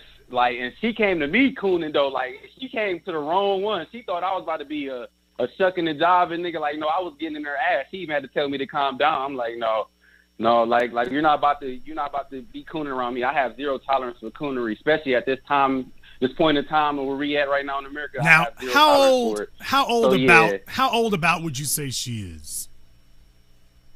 She is about her early 60s. Wow. Which means she's old enough to damn well know better. And what does that tell us? First of all, this is something that's going to be very difficult for you to wrap your head around. But I want you to understand this. I'm not a young man anymore. Haven't been for a while. But you are. And those in your 20s, especially your early 20s, you are. And you all, the young people, you are the battlefield of the future. The next generation is won or lost with you. And everybody is going to try to put their bid in as early as they can. Now, they need to brutalize you. They need to rape you. They need to kill you. They need to exploit you. And they can't stop doing it The only thing that they can do is try to force you into ignoring it. And that's what all of their energies are concentrated towards. Forcing you, Derek, to ignore it. That, yeah, this is going on, but it's just perception that the police, I just saw a gun somebody down. That's just my perception that that was racist violence. And the fact they're not doing it to white folk at the rate they're doing it to black people, that's just your perception. That's your belief. Well, yeah, you got it on video, but you allege that's what the video shows. I say that the video shows that Walter Scott ran and tripped and fell into the bullets. And it's only coincidental that Michael Slager was actually shooting at pheasants. He saw some pheasants nearby, and it's just coincidental that Walter Scott fell backwards on the bullets. This is the kind of insanity that they're saying. Not because they want you to believe it, they want you to just not resist. This is literally like raping someone. Now, what does a rapist want you to do? Does a rapist want you to have sex with him? No. He is here to commit a violent act of dominance and power over you. He simply wants you to not resist what he's doing. He doesn't care if you like it. He doesn't care if you enjoy it. He doesn't care if you thrill in it. He doesn't care if you hate it. He doesn't care if it hurts. He doesn't care if you despise it. No matter what you feel, the action, the reaction is you do nothing to resist. And as a young person, everybody is trying to condition you to wipe out the ideological progress and the ideological gains of individuals like myself, Dr. Claude Anderson, the legacy of Malcolm X. They want you to kill it because they thought it was dead in the 60s. They thought this is it. We killed all of them. It's over. And now it's bigger and more powerful than it's ever been. And worse, it's decentralized. They can't point to one individual and say, he's the one. They can't point to another Dr. King. It has been spread out and decentralized now. And now for them, that means that this is the deadliest thing that could possibly happen. We can't just go kill one person and watch it wither. It has caught on in the popular consciousness.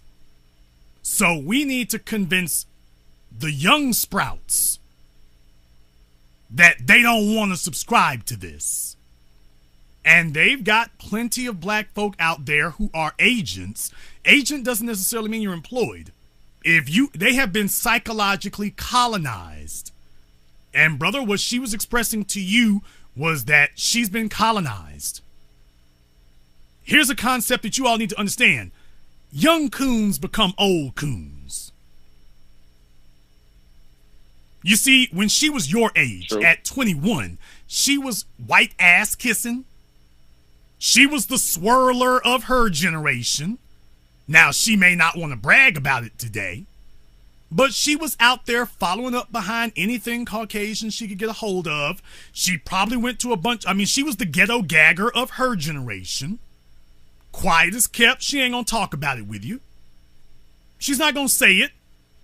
But there's some white dudes out there who saw her naked back when seeing her naked would have been interesting. Today it would just be bizarre. But she was there. She knows. She saw it. She lived it. She was doing it then, before you had the internet and social media to document them. You see, today we can document the people who do it. Back then, she could bury it and conceal it a lot better.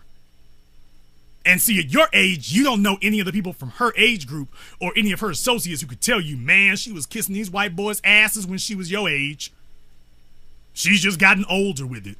None of them white men kept her, but she's married to the game at this point. Brother, when you spent your life cooning, you can't go back to black society because she's got too many people who know she's not true to the game. So she can't do that. So she gets a hold of some young fella who doesn't really know her past, but she opens up her mouth and starts expressing it. She was trying to colonize your mind the way that hers has been. That's how dangerous this is. They believe in going after the children. They believe in going after the young. They absolutely believe it. They wouldn't have it any other way. That's exactly what I thought. when she first came to me, or after the encounter, I was thinking to myself, like, yeah, these old coons is trying to keep the younger generation on the plantation. They fighting hard. They fighting harder than the white supremacists to keep us on the plantation, and it's just not going down. Our generation is not going down with our generation, like, period, point blank. What she was saying to you was that your resistance is making things tough on her. Y'all need to stop with all that protesting and saying white supremacy is a problem. You see, I'm old and I got to answer to these white folk where I'm at. You making things tough on me because you won't accept the programming. You making it hard on me. And you have to understand, that's it. She gets along with them white folk and they start asking her questions. The way she talked to you is how she talked to them. And what she's saying is there's not enough of you going along with the program to stop constituting a threat to the people that she wants to be associated with. That's what she's telling you. That too many of you are going along. Yeah, and I even told her, I was like, I hope you don't have any children. I pray. Like, I was actually going in on her. Like, I didn't really want to, and it was interesting though, because it was a white chick right up, like 2 desks up front of me. She was studying on her computer, and I was just going in, and she had to leave because that's how loud I was. Like, I literally was like raising my voice. I can't help it. Once I get in when I start getting mad, I just start getting louder. And I told her, I'm like, I hope you don't have kids and whatever. And she walking away, and then she was like, the truth will set you free. And then I'm like, yeah, I know. That's why I'm not a slave like you. And I know she heard me, but because I said it loud and clear, like, yup, and I know. So, yeah, she was terrible, dude. History lesson. Black people need to be very clear about our history. On the plantations, it wasn't the overseers that kept the young black men in line. Understand that. It was not the overseers that spoke every day and rationalized away the brutality of the slave masters. It was the old black women, the mammies, the ones who were allowed in the house to cook and clean before they got their asses booted out back to the slave quarters. It was the old black women. You right in the chat room, Big Mama, the mammy. It was the old black women who would calm down the bucks when he was getting ready to do what the hell a man is supposed to do and split that racist bastard's head open. When it's time to go Nat Turner, it'd be the old women. The women who you remember as a child, these are your mother figures. And your mother figure is telling you, you've relied on her wisdom your entire life. And now she's telling you that her wisdom says, don't resist. You gonna make trouble. You be good. Be good means accept the violence. What she really meant is you gonna make it hard for me to get back in this house because you see, every time you all have an uprising, Master starts looking at everybody. He was patting me on the head and patting me on the booty yesterday. Now he's like, look here, you dumb nigger wench. Your ass is gonna be back out there in that field if you don't keep the rest of them in line. There were always more females in the house than males. Massa wasn't gonna have a bunch of men running around his house. He'd get 1 or 2 old men. They're old and elderly and rickety, and it's unlikely he can swing that machete with the force it needs to be. So not going to have a bunch of young black men. You're not going to have any young black men in the house unless you got to have them. And you are not going to have any sizable numbers of black males in the house at all. You are not going to have a family of 5 white people. You got the dad, maybe 1 son, and 3 black males in the house. That's a damn threat. That's a damn threat. And this is what they did then, and what she just showed you is that the mammy of the plantation is alive and well and still working. And by the way, every white coworker and every white person at that job knows the exact same thing. They know it, and that's why they're happy with her. She'll keep the young bucks in line. We know that she hates blackness more than us. That's why we let her stay as long as she's been here. How else do you think a black person can stay at a white institution for any real length of time unless you're one of them?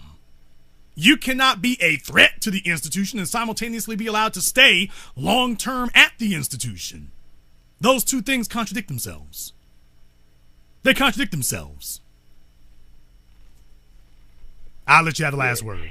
Hey, but don't you think, okay, my last thing is the fact that the federal government is implementing this fake targeting of non-existent black identity extremists, that's just indicative of how impactful new black media has been, and just black society has been overall in fighting back and controlling the narrative. And that's the first thing I thought. I'm like, oh yeah, well, we making our presence felt. So now they're desperate, and they know this is their last dance. They know they're dying out, so they going all in. It's like, hell, we can't have the world. Nobody can have the world, and that's that.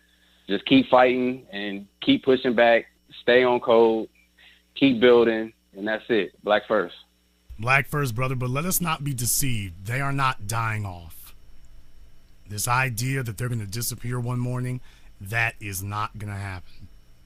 The idea that they're going to disappear over an extended period of time, that's not going to happen either. This is going to be the status quo going forward. That's what we have to deal with. But don't rely on the idea that, well, they're on their way out. South Africa showed you what the model is going to be for the future. A white minority that is the socioeconomic majority. That's the goal. Caller from 803, you're on live with the Black Channel. Hey, brother, this is Brian from Atlanta. Brian from Atlanta, what's on your mind? Two things I wanted to, two things I wanted to back up or expound on that you were saying. One, the first thing you was pointing out that the Panthers was kind of on some coon stuff. Like, I watch a lot of Khalid Muhammad stuff, and I did some research on them, and they were never really black first. Like, they were always on this socialist, Karl Marx white idealism stuff.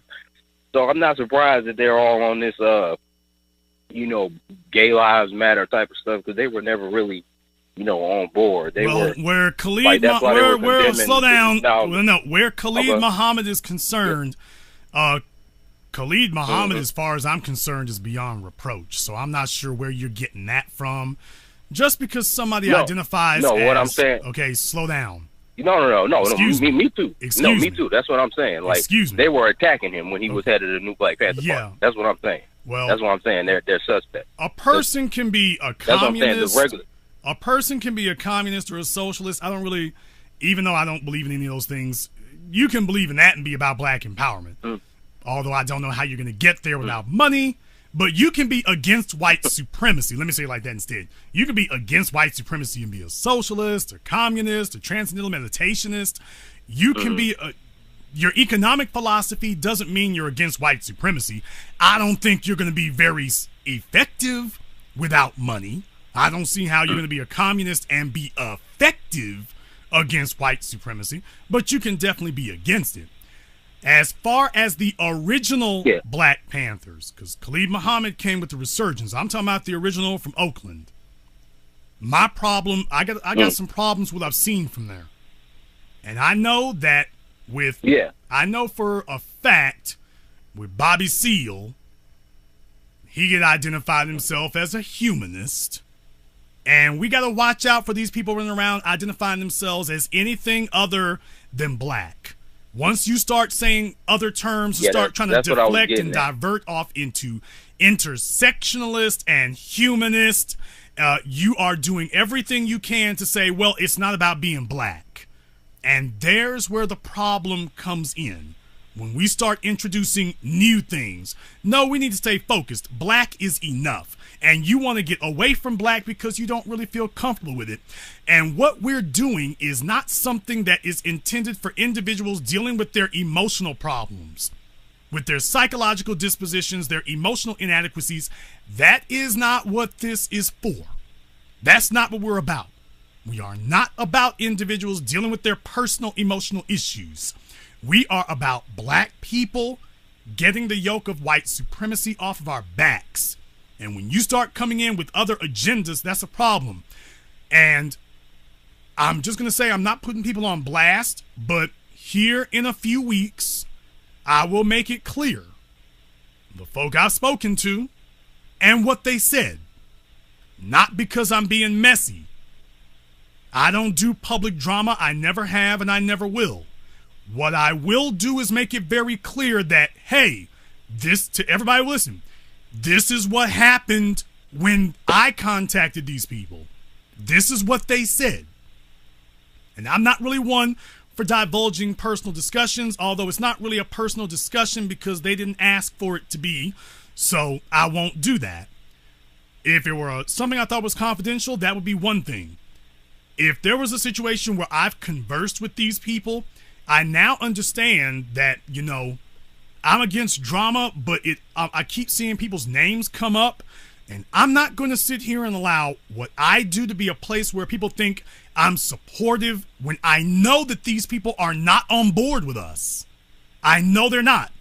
And I named Professor Todd Boyd. I'm not putting him on blast. I'm saying, by the way, he had no problem talking to white media that nobody had ever heard of. But when it was time to talk to us, all of a sudden, oh, he doesn't have time. Because at first he said we can do it. And then at the last minute, when it was time to talk to him, all of a sudden, oh, schedule change. Can't really do it right now. Get back with you later. And never said anything. I'm not putting him on blast because I'm being mean. I'm saying you all saw them OJ documentaries and other things he said. Yeah, he sounds one way on television, but those comments apparently are calibrated for a specific type of audience. And he's afraid. He's showing at the end of the day, yeah, he's afraid of upsetting his white masters too. I'll let you have the last word. Oh, yeah, brother. I just wanted to say everything you said, I pretty much agree with. I wasn't attacked. That's what I was saying. I was agreeing with you about the Panthers and, you know, because they was attacking colors. Because I was saying that the Panthers are suspect because they're on that communist stuff and they put class first, not black first, and like you were saying. And the only other thing I wanted to add on was when you were saying about how, you know, white supremacy wants you to get you to just accept it, not lying down, and how these older coons, that's why they're always saying stuff whenever you're calling out racism. Oh, it's not racist because I disagree. That's them saying, trying, like you said, trying to always make it seem like it's about an agreement or it's about a perception. No, this is about white supremacy and black people surviving. That's it, brother. Black first. Black first, thank you very much for giving us a call tonight. This is them saying that a black person talking is the same as a white person shooting. That's what they're saying. A black person talking is exactly the same as a white person opening fire with an automatic weapon. So now they want you to be afraid. The very idea that black people could speak freely, that is now being labeled as a physical threat. Black people's words are now being called a physical threat. Amazing. Caller from 516, you're on live with the Black Channel. Good evening, this is Patrick, and I'm calling from Long Island. Okay, you say Patrick from Long Island? Yes. And what's on your mind, Patrick? Well, I just wanted to say a couple of things. First of all, with this FBI so-called report, this is the FBI and the government basically declaring an open race war on black people. That's all that this report is. This is an open declaration of war on black people. And understand, and I'm sure you understand, and most of the listeners to your program understand that this is what they're going to use to justify harming black people at a higher rate. No, this, in other words, this is the I'm white and I say so theory. They're now going to say that we opened fire on this guy because he was a part of a Facebook group. That's what they're going to be saying now. That it was justifiable for police to open fire on someone simply because he was a member of a Facebook group. If he was part of a Facebook group that we didn't like, then they're going to say now that just because, remember, before now they've been using really draconian measures. Before now they've been saying that if you ever got a speeding ticket, why? The police killed Eric Garner and, well, they had multiple arrests. Okay, what about Philando Castillo? Well, he had all of these parking tickets. That was what the media said. Look at all these parking tickets that he had. He had parking tickets.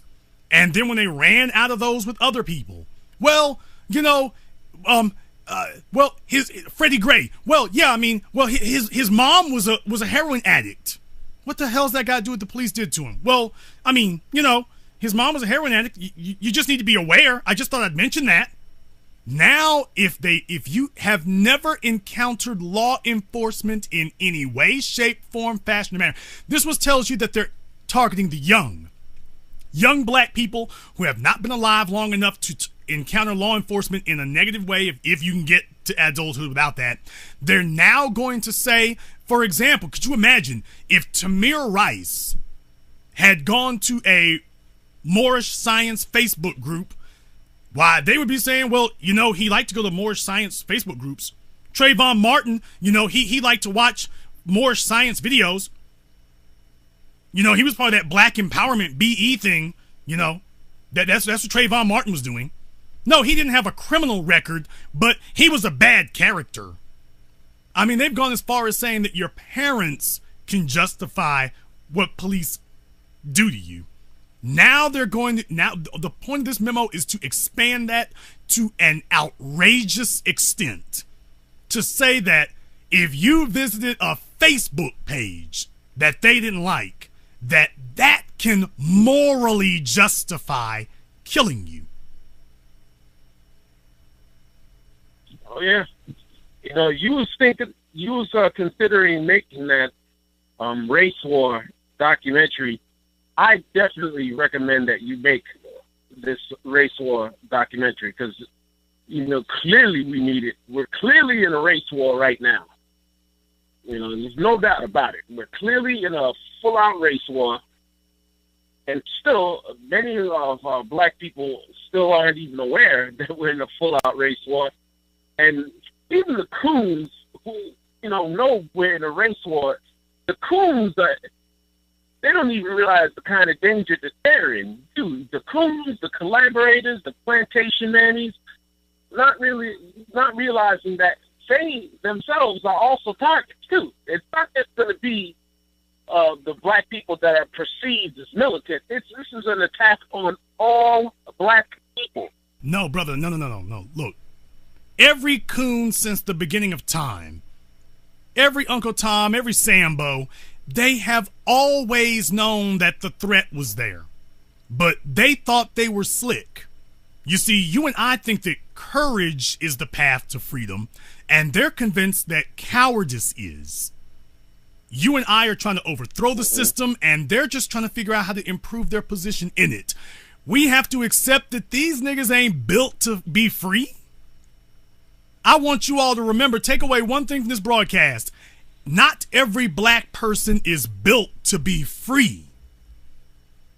Not everyone is. Mm-hmm. A lot of black folk are just not built to be free. They're not ready for it. They're not prepared for it. They're not interested in it. They are institutionalized. They are not built for freedom. So when you start that free talk, they start getting real scared. Because they start asking, well, what am I going to do? Where am I going to go? No, you're going to make things tough on me. I don't know how to function by myself. You're going to mess up this good thing I got with the white folks. I'm not trying to run anything. I just want to I want to have easy access to food, shelter, and sex. Long as I got that, man, I'm done. I'm done. Yeah, that sounds like the NFL players and the NBA players and the rappers and the actors, and that's what they sound like. That's exactly how they sound like. Plantation bucks. But you know what? The difference between me and them is when I look in the mirror, Francois Mackendal is staring back at me. When I look at the mirror, Bookman Duddy is staring back at me. When I look in the mirror, the General Jean-Jacques Dessalines is staring back at me. So I don't have a choice.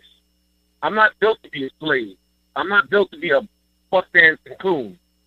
I'm built to fight. There is no turning back for me. Very well stated. Thank you very much for giving us a call tonight. Be careful, though. They're going to say, you all know that it's only going to be a matter of time before they start saying that invoking Nat Turner and the Haitian Revolution and Denmark VC, it's only going to be a matter of time before they start saying that that is extremism. Now, bringing up NASCAR having the Confederacy and Confederate flags in front of courthouses in America, which represent a foreign government, that ain't extremism. But you bringing up any black resistance to white supremacy is now being called extremism. These are called thought crimes. You're having thoughts of being free. Professor Black Truth recently brought up the statement from a Roman general. They were asked, why in the world do we need to go invade Ireland? We don't occupy it, but why do we need to go fight to go get that little speck of an island? To which the general told them we have to occupy it because unoccupied lands give thoughts to people in occupied ones.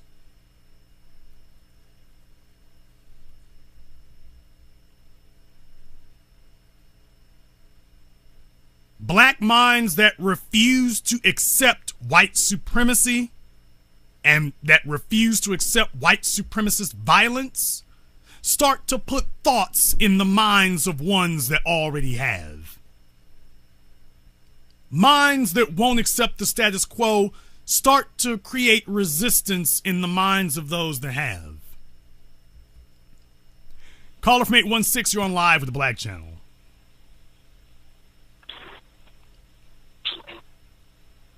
Hello, 816, last try, you're on live with the Black Channel. Hello, this is Benjamin D'Souza. Benjamin, where you calling from? Kansas City, Missouri. Kansas City, Missouri, what's on your mind? Well, there's 2 points that I want to touch on. The first point is the young brother that came through the university and he got resistance from an older black woman. And I just want to give a testimony from my personal experience. I remember sitting in a pavilion waiting for my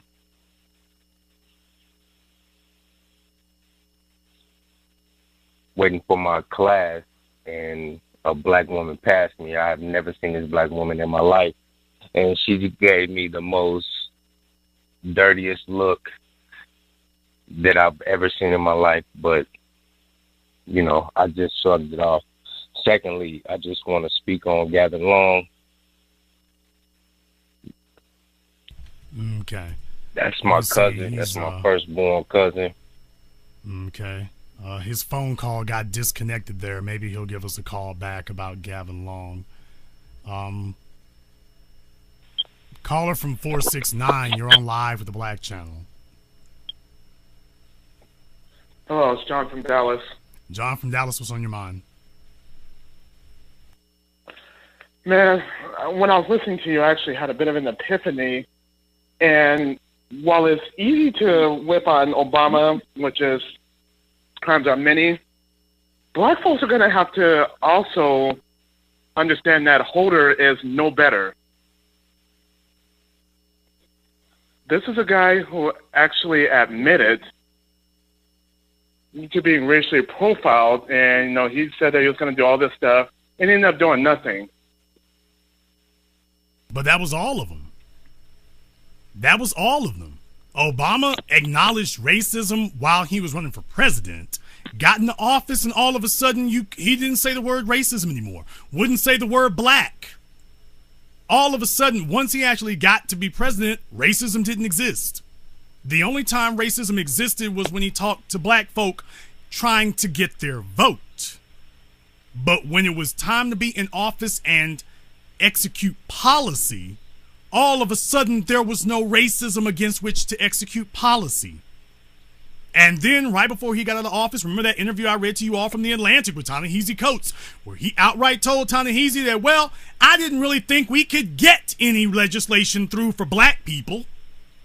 I didn't really think we could get any legislation through that would help black people. Now, he had no problem for gays, had no problem for non-citizens that they now call immigrants. You're an illegal alien. You're not even a citizen. You have no rights of any kind.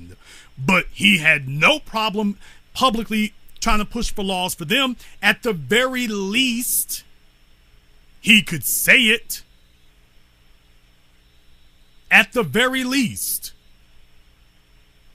At the very least. True. Why couldn't he at least get out there and say, hey, police violence is wrong? Never even said it. We have to understand that they handpicked the ones, they've got a bunch of actors. Barack Obama was a biracial actor. And his wife, Michelle, black folk tried to big up and rep her for the longest damn time. Michelle just simply helped to get the Manchurian Candidate through. She was his living camouflage. And I said it while he was president. Black folk didn't like it that I said it. They tried to say she was the real black one. She was the hood one. I've told y'all since the very beginning, you niggas got took. And now she's out of office talking about people, black folks should have voted for Hillary Clinton. That was the camouflage. They knew how to sneak him through. They knew how to put him through. And this is what all of them did. Valerie Jarrett, Barack Obama, Eric Holder. You go down the list. They simply saw black people as a tool to get them where they wanted to be. That was it. But there was going to be no policy that actually helped to protect black people. None. And they have no interest in any. Oh, and think about this. Trump has actually condemned white supremacy, even if it was something he backtracked on later. He's actually said more against white supremacy than Obama. How embarrassing is that? Well, Trump has actually been forced to talk about it. Obama, non-black folk killed in the church, and he was able to find a way to sidestep it. But the reason he did, brother, was because black people as a group did not hold Obama's feet to the fire. We're willing to hold Trump to the fire, but we were giving Obama a pass. And we gave him a pass, and another pass, another pass. And by the time you looked up, his presidency is over, and white supremacy is the law of the land. And now Trump is simply swinging the hammer that Obama forged. That's all that's happening now. I'll let you have the last word. But that's the same game they always play, where the Democrats set up the laws and the Republicans passed them. And just as my last word, this is why this identity conversation is so utterly stupid. Stop talking about, hey, I'm black, I'm a Hebrew Israelite, I'm a Moorish citizen, I'm African, I'll keep Alani, whatever the earth you are. The government sees us all as black, and they're going to treat us all as black. You're not going to be able to hide behind any of these identities that either exist before or that you're making up. And like I said before, when you have power, you can either ignore science or have it bend to your will. But thank you very much for letting me speak in your broadcast once again. Be one. Like first, brother, thank you very much for joining us here tonight. Let me see here. Is this our caller from Kansas City again? Yes, sir. This is me. Okay. Benjamin D'Souza. Okay. Now, you said this will get us all in trouble out here right now. You said Michael Johnson was your cousin? No, Gavin Long. I'm sorry, Gavin Long was your cousin. My mistake. That Gavin Long was your cousin. I'm not trying to propagate anything that he stood for. I'm not trying to get anybody in trouble. I'm just saying that, you know, that was like a younger brother of mine. We grew up together, and I loved him very dearly. And he wasn't what, you know, what the mainstream media painted him out to be. What do you mean? He was a brilliant young man, and I'm very saddened that he's gone. I do not agree what he did necessarily. I don't agree what he did, because I believe that, you know, it could have been taken in a different direction. It could have been handled differently. And as far as my family is concerned, he was more valuable to us alive than dead. And did he express any type of violent tendencies toward police? Because that's the only caricature that they have invented here. Well, let me try to back this up a little bit. What they're trying to say in this report is that he was motivated by Moorish ideology. Is that what you saw, or what you thought? Now, I've heard, you know, the Washita Nation affiliation, but there is no affiliation there whatsoever. But I will say that us being part of the ancestry of the Mid-South Mississippian Valley, that we do know, and that we do know, identify ourselves as the original Americans of this continent. I'm not a Moor. I don't affiliate it with, you know, the Washita Nation or the Moorish Nation. But it's well known throughout my family that our lineage links back to this continent.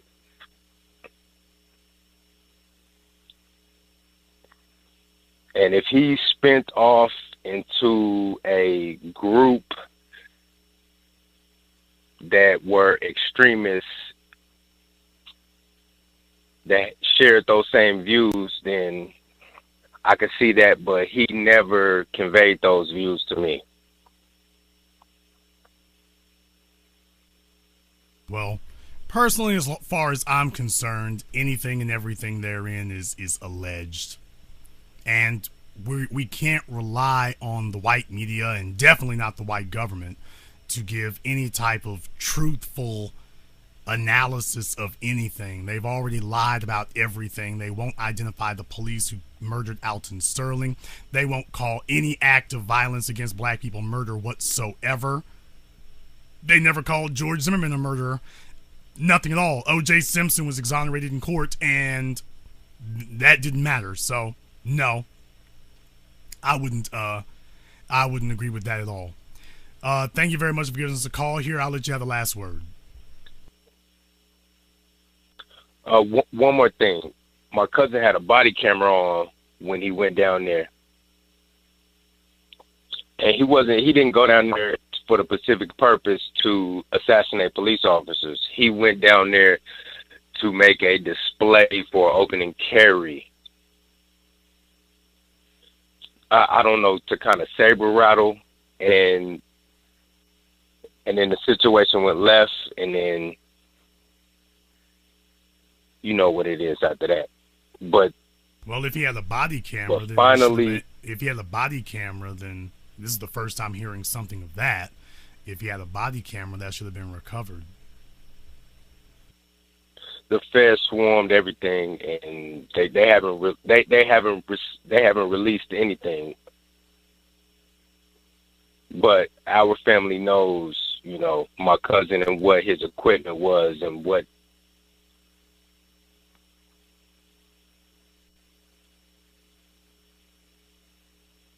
Hello? Yeah, I'm here. Okay.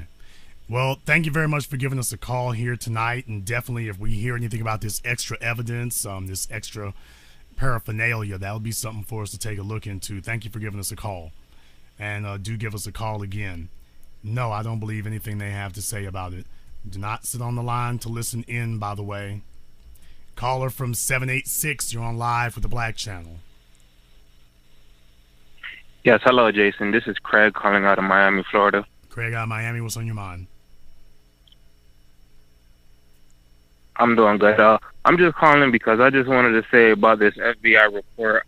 I think it's targeting, you know, black media and black-minded thought and people who have a black first perspective on things. And also that I feel like that the FBI, they're just targeting us personally. Okay, your phone's volume keeps going in and out. I don't know what's going on. Doing the shooting okay. and killing the your phone's volume keeps going in and out. You need to find a better area to be in or something. I don't know what's going on there. Try this again. Caller from 985, you're on live with the Black Channel. Hello, this is DeAndre Mosley calling out of Sarasota, Florida. Okay, you say Darren? DeAndre. DeAndre, all right, what's on your mind, brother? Well, I just wanted to talk about how in this area of Sarasota, Florida, I've been kind of scoping out the mindset of black folk here, and a lot of people are just not understanding the severity of the situation that we're in. A lot of people are talking about coalitions with other ethnic groups that don't do anything for us, and they're doing everything they can to not identify as being black and being calling themselves anything else. Black people have been chasing the fraud of hiding and universality now for over a century. And we are no closer to getting that fraudulent camouflage to work for us today than we were then. We refuse to accept that everybody sees us as black. That's it. Everyone sees us as black. We can't claim any other label or characterization. You are black. That is it. And we ignore that at our peril. That's all. I'll let you have the last word. Right. Well, I just want to say, black first. Keep up the good work with the broadcast, and it's been good talking with you. Thank you very much. Please do give us a call again. Let me get caller from 214. I'm going to try to run through as many calls as I can here because we're going to have to wrap up here shortly. Caller from 214, you're on live with the Black Channel. Good evening, Jason. Black first. This is David out of Dallas. Okay, David out of Dallas. It sounds like you're calling us from the bottom of a golf cup. If you're on Bluetooth or something, take your phone off of that because it's really, really muddled. I can give you a couple of seconds to get that straight, but I can't wait forever. Yes, I can clear. Can you hear me? Okay. David's phone there sounds like he's calling from the bottom of a garbage can. I don't know what's going on. Try again some other time, brother. Caller from 323, you're on live with the Black Channel.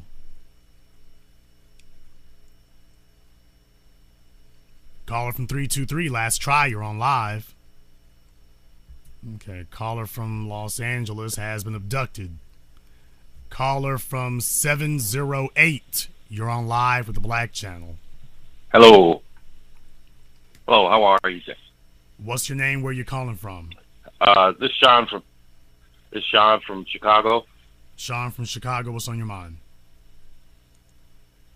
Yeah, I wanted to touch on a few things. In my time, I would say about 37 years or better dealing with both black and white people, and that is when we're dealing with white people and coons, it has to do with it's the behavior and the purpose game. And what really kind of hit me was this, like in the movie Get Out. Okay, brother. At the end, when the father goes, "What is your purpose?" Hey, brother, can you please hurry up and get to the point? Wherever you're going, we got a very limited amount of time. Hurry up and get us there. All right. Well, the reason I'm hesitating because my phone is echoing. Okay, it's not about hesitation, sir. First you talk about the FBI and purpose. Now you're talking about the movie Get Out. Can you just give us the Reader's Digest version or whatever you want to say, because time is limited?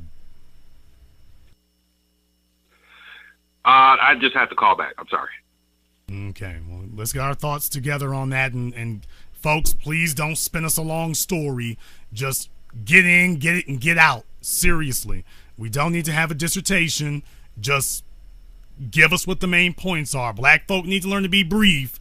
Everybody wants to be a storyteller when they get on the line, and that's just not helpful. Caller from 219, you're on live with the Black Channel. Yeah, hey, Jason, it's Marcus from East Chicago, Indiana. Marcus from East Chicago, Indiana. What's on your mind? Yeah, I just had a question.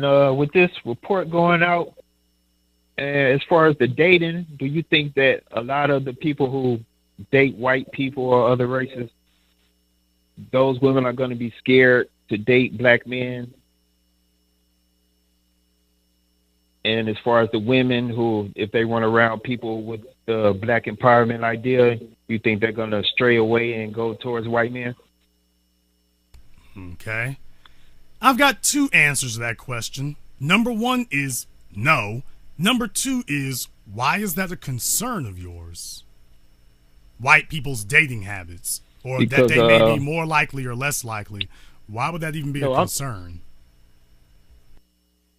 It's a concern because all the people that was trying to be down with the empowerment but still wanted to date outside of the race, and now they're left alone because if the police is on that all-inclusive things, including the people they're dating, maybe that's going to scare them into not having, as you call it, interracial sex, and then we're going to get a lot of halfway used to be coons to get down with the movement. No, that won't happen. And the reason that it won't happen is because coons are willing to die for their coonery. That is the only thing that they can stand on. Remember, I've always taught you all, adversity makes you more of what you are. Well, he's actually bringing up a good point, which is that he's afraid that the folks who are really trying to follow up behind chasing interracial sex, that if reports like this make white folk more skittish, then those individuals will try to slink back over here and pretend that they've been on the program the whole time. That's not going to happen. O.J. Simpson, first thing he did was go to a Verizon store, and they got a bunch of white folk taking pictures smiling with him. Now, one that might be to thumb his nose at Pam Bondi, who said, if you see O.J. Simpson, take pictures of him. And he was like, okay, hey, everybody want to take a picture? And the white folk were like, well, I sure does. Yeah. And next thing we know, they're taking pictures. But you have to understand, I mean, Clarence Thomas, he didn't think racism existed, or at least he claimed racism didn't exist, until he was nominated for the Supreme Court and they brought out Anita Hill and said, well, we're bringing you publicly to declare you won't get to the Supreme Court. Then all of a sudden, racism existed. As soon as he got to the Supreme Court, racism didn't exist again. Amazing. So what he's showing you is this is, you think, yes, they are cowards, but there is something that a coward will stand for. He will stand for his right to be a coward. And these people are willing to die for coonery. They are willing to give their lives. They're willing to die in droves. They're willing to take a look at Raven Simone. She's willing to take a bullet. Take a look at, Madame Noir. They're willing to take, what else they got to live for? Brother, they know they can't come over here with us because in truth, that's not where they want to be. In their minds, if the only place they can get along is black society, then their lives are a failure. So there are no circumstances under which they take a look at us and say, that's where I need to be. That's the fallback position. Take a look at Ray Lewis. Ray Lewis, with the whole world watching, could not resist getting out there in front of everybody and showing he was still team white supremacy. I wasn't kneeling, I was praying. I was the only person who called it on the picture when it happened. And sure enough, when he got asked about it, oh no, I wasn't kneeling, I was praying. So he's showing you that you want to remove his statue, you want to remove his name, he's being publicly excoriated. He's not gonna give this up. Brother, these people have all of their chips on white supremacy dominating for the next 500 years. Not some of them. These people don't hedge their bets. They said, let it all ride. Let it ride on white supremacy. So they're not going to be back. They won't. The Stacey Dashes, they won't be back. Ray Lewis, they're not going to be back. Charles Barkley won't be back. Brother, this is it. This is the last train for them. They're not going to be back. And there is no, they are willing, I mean, think about this. During the civil rights marches of the 50s and 60s, you had black people who were being killed for interracial dating. They were not marching for justice, but they were willing to risk their lives in the deep South to have sex with non-black people. They were willing to, when white folk were in the street saying, we gonna kill you. And they were just like, I heard what he says, but I just take my chances. And off they went. How many black people died showing that they were willing to die for white supremacy? They were willing to die for interracial sexual access. They've already proven it. So the year 2017 hasn't changed anything. It's the 21st century. That has changed nothing. They're still willing to do it. Because as far as they're concerned, if I kiss white folks' asses long enough, they will have some type of obligation to defend me. White people will. And they're going to take this to the grave. They got their everything on this. Ray Lewis can't backtrack now. Charles Barkley can't backtrack now. Your Kuhn and Co. workers can't backtrack now. Everybody knows what they've been on. They can't backtrack. They can't. You're worried about it. Brother, they can't go back. They can't go. They don't even know how to talk to black people. Brother, they can't hang with us because they don't even know how to talk our language. Could you all imagine Stacey Dash trying to find a group full of black men or black women and talk like she's one of the sisters? Could you imagine what that would be like? Could you imagine what that chaotic, schizophrenic conversation would be like? If Raven Simone, I bet you being on the Cosby Show was torture for her little toddler ass. I bet you even as a toddler, it was just torment. Being around all these black folk. And I bet you it was heaven when she got to Disney. Finally, some white folk. Finally, people who understand me. But at this point, she can't even get on TV and have a conversation with the TV coons. Could you imagine Raven Simone, Stacey Dash, Zoe Zaldana? We're trying to have a conversation as black folk. Could you imagine them? Could you imagine them having that conversation? What would it be like? No, I can't. Where would they start? Where would it go? What would they say? What is their frame of reference? What would they allude to? When we start talking about police violence, what are they going to say? Yeah, I agree. They ain't right. What are they going to say? Because then you're going to be like, and you know, you're going to start going into the details, what was wrong, and all Stacey sees is, but, no more white men? You mean I can't have no more white men? What? At that point, she goes tilt. It doesn't matter if there are no white men available. It is about psychologically. psychologically having to make that divorce, that you're going to close that door and you won't go back through it. They refuse to do that. So no, that's not going to happen. It's not going to happen. There is no, we're talking about people here who every time something goes bad, what's the first thing they tell you? Terrence Howard chasing all these non-black women, and every time he got divorced, she called me nigga. NFL athletes bragging about their white women. Every time they got divorced, every time they broke up, she called me nigga. Halle Berry chasing a bunch of non-black men. Every time she broke up with him, he called me nigger. Janet Jackson.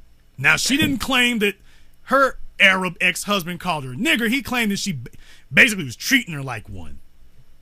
But, brother, they're not stupid. They're not ignorant. They're not blind. They are against us. They're like Donald Trump. He's not blind about white supremacy. He knows it's white supremacy. He's backing it because he's against you. That's it.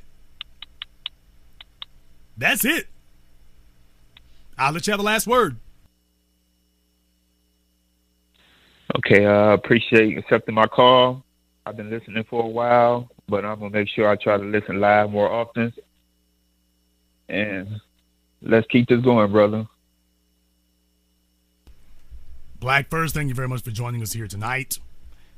Let me try some of my itinerant callers again. Last time for caller from 323. You're on live with the Black Channel. All right, can you hear me, brother? Yes, what's your name, where you're calling from? My name is Alu, and I'm calling from Long Beach, California. Alu from Long Beach, what's on your mind? All right, so I'm going to say a couple of things. Number one, black people should not worry about politics, what white people are doing. And what they need to learn to go about is liberation. Self-resources, not begging a motherfucker for a job. Like, they really just need to grow hydroponics and just have their own food. Like, stop complaining about the white man. Just separate from them and just create your own shit. It's easy. Thank you very much for giving us a call tonight. Caller from 214, you're on live with the Black Channel. Yes, good evening. This is David out of Dallas. Can you hear me? We'll see if your phone does better this time, David. What's on your mind? Okay, real quick. I remember you having a video a long time ago. I think Timberland and how black men should get married. I have a question. In a situation like this where they always uses the term we're at war, and I think Nelly Fuller talked about how white supremacy influences parts of our lives. When it comes to when you're in a war, soldiers, okay, but brother, how are men supposed to? I guess I'm not sure what part in this situation. I'm not sure where you're calling us from, but that track phone you're calling us from is really, really deficient. So can you just give us whatever your question is, because your phone's going in and out? Well, I'm talking in the sense of people like Colin Hunt and Malcolm X. These people are fighting, but at the same time they have family, and it ends up dying for the cause. And they have no legacy. Their families went to crap after this. So how would, I mean, you're in a similar situation. How do black men navigate that? I mean, in a war like this, why should we be concentrating on starting families and stuff when you're in a fight? Why should you be concentrating on starting families when you're in a fight? Yes, sir. I mean, I really can't. I mean, if you can't hear me, okay, hard to qualify. Well, I'm just saying, leaving legacy and stuff like that. Yeah, that Toys R Us phone you're on is not the best, but I mean, we can't allow. The whole point of white supremacy is to end the existence of black people. So it's just a situation where you may be fighting to live, but don't forget to do some living along the way. We cannot allow them to tell us that the only thing we can do is fight. That's where we get messed up at. Proper warfare is not about the only thing you can do is fight, and it's not about the only thing you can do is have kids. It's not about that. You need to make communities. Communities Well, made look at by Malcolm people. X's family. He left behind 5 women. Okay, what is your Khalid point? Muhammad. What is your point? You said that before. What's the point? I was explaining something and you interrupted. So you interrupted that to say what exactly? I'm just saying that in these type of situations, how can you? It's like having this duality. How can you focus on both when the fight is so real here? Okay, so are you saying that black folks should not have children? Is that what you're saying? Oh no, not at all, not at all. I'm just saying how do we? Okay, I was just explaining it to you, and then you interrupted saying, "Yeah, but Malcolm X had kids." Okay, so the only thing you can really say is, "Well, don't have kids." If you're saying that we can, then I don't get your point. I don't understand this whole train of. I can't even call it logic. I don't know what this whole tangent is about then. If we've already established that, well, yes, you can have kids. And unless you're arguing that, no, the situation's too dangerous, we shouldn't be focusing on having kids because if something happens to you, you leave them behind. Okay, what is your point? Unless you're going to say we shouldn't have kids, you just argued against whatever you were saying. What is your point then? I'll try this one more time and then I got to move on if you're going to just repeat the same thing. Well, go ahead and finish explaining. I'm sorry. Okay, I've already explained it. Are you saying that we shouldn't be having kids just because racism exists? Well, you don't want your children to go through what you went through. Okay, so are you saying that the way to prevent your children from going through racism isn't to defeat racism, it's to just not have kids? No, not at all. Okay, then what? Okay, then what are you saying? What I'm saying is, how do we, as black men that we hunted into society, navigate the fighting war, whether it be psychological, emotional, mental, and at the same time trying to your Toys R Us phone is doing it raise healthy again. families. The bottom line here is that no, we cannot allow racism to influence us or stop us from having children, from having families. You need to have intact families. You single mothers are the worst creatures on earth, next to white supremacists, because a broken black community cannot fight off a organized white supremacist society. So you need to have intact families. You need to have that. Otherwise, you're not going to have anything. The threat of racism making you afraid to have children. David Duke would cheer for an environment where black people accepted that. Oh, one of the possible strategies of beating racism is just don't have children. Our goal is not to make sure our children don't encounter racism. We have no control over what white people feel or don't feel about us. Our goal should be making sure that no matter how they feel or don't feel about us, that they do not have the ability to harm us. Racism is like electricity. You don't teach your children it doesn't exist. That's superstitious. You teach your children how to live in a world that has electricity. You teach your children how to live in a world where there are diseases. You teach your children don't lick doorknobs. There are threats, and as your parent, I will not teach you that there are not threats, and I will not tell you to avoid them. I will teach you how to fight them and deal with them. That's what a parent does. Teach you to live in a world of difficulties, not to try to figure out how do we pretend the difficulties aren't there. That's how you do it. And yes, there will be martyrs along the way. That happens in war. But the idea that somehow we're going to avoid that, that is fantasy. We're running short on time. Thank you very much for your call here tonight. Brothers and sisters, I'm going to be uploading this here immediately, or as soon as I can, as soon as it takes the upload. We're going to go ahead and upload that for everyone here. This is it. This is it. It is official. They are officially declaring war on black society based upon our black identity. The FBI report now officially says that this is the single most dangerous period in history for black people, and it was your first so-called black president that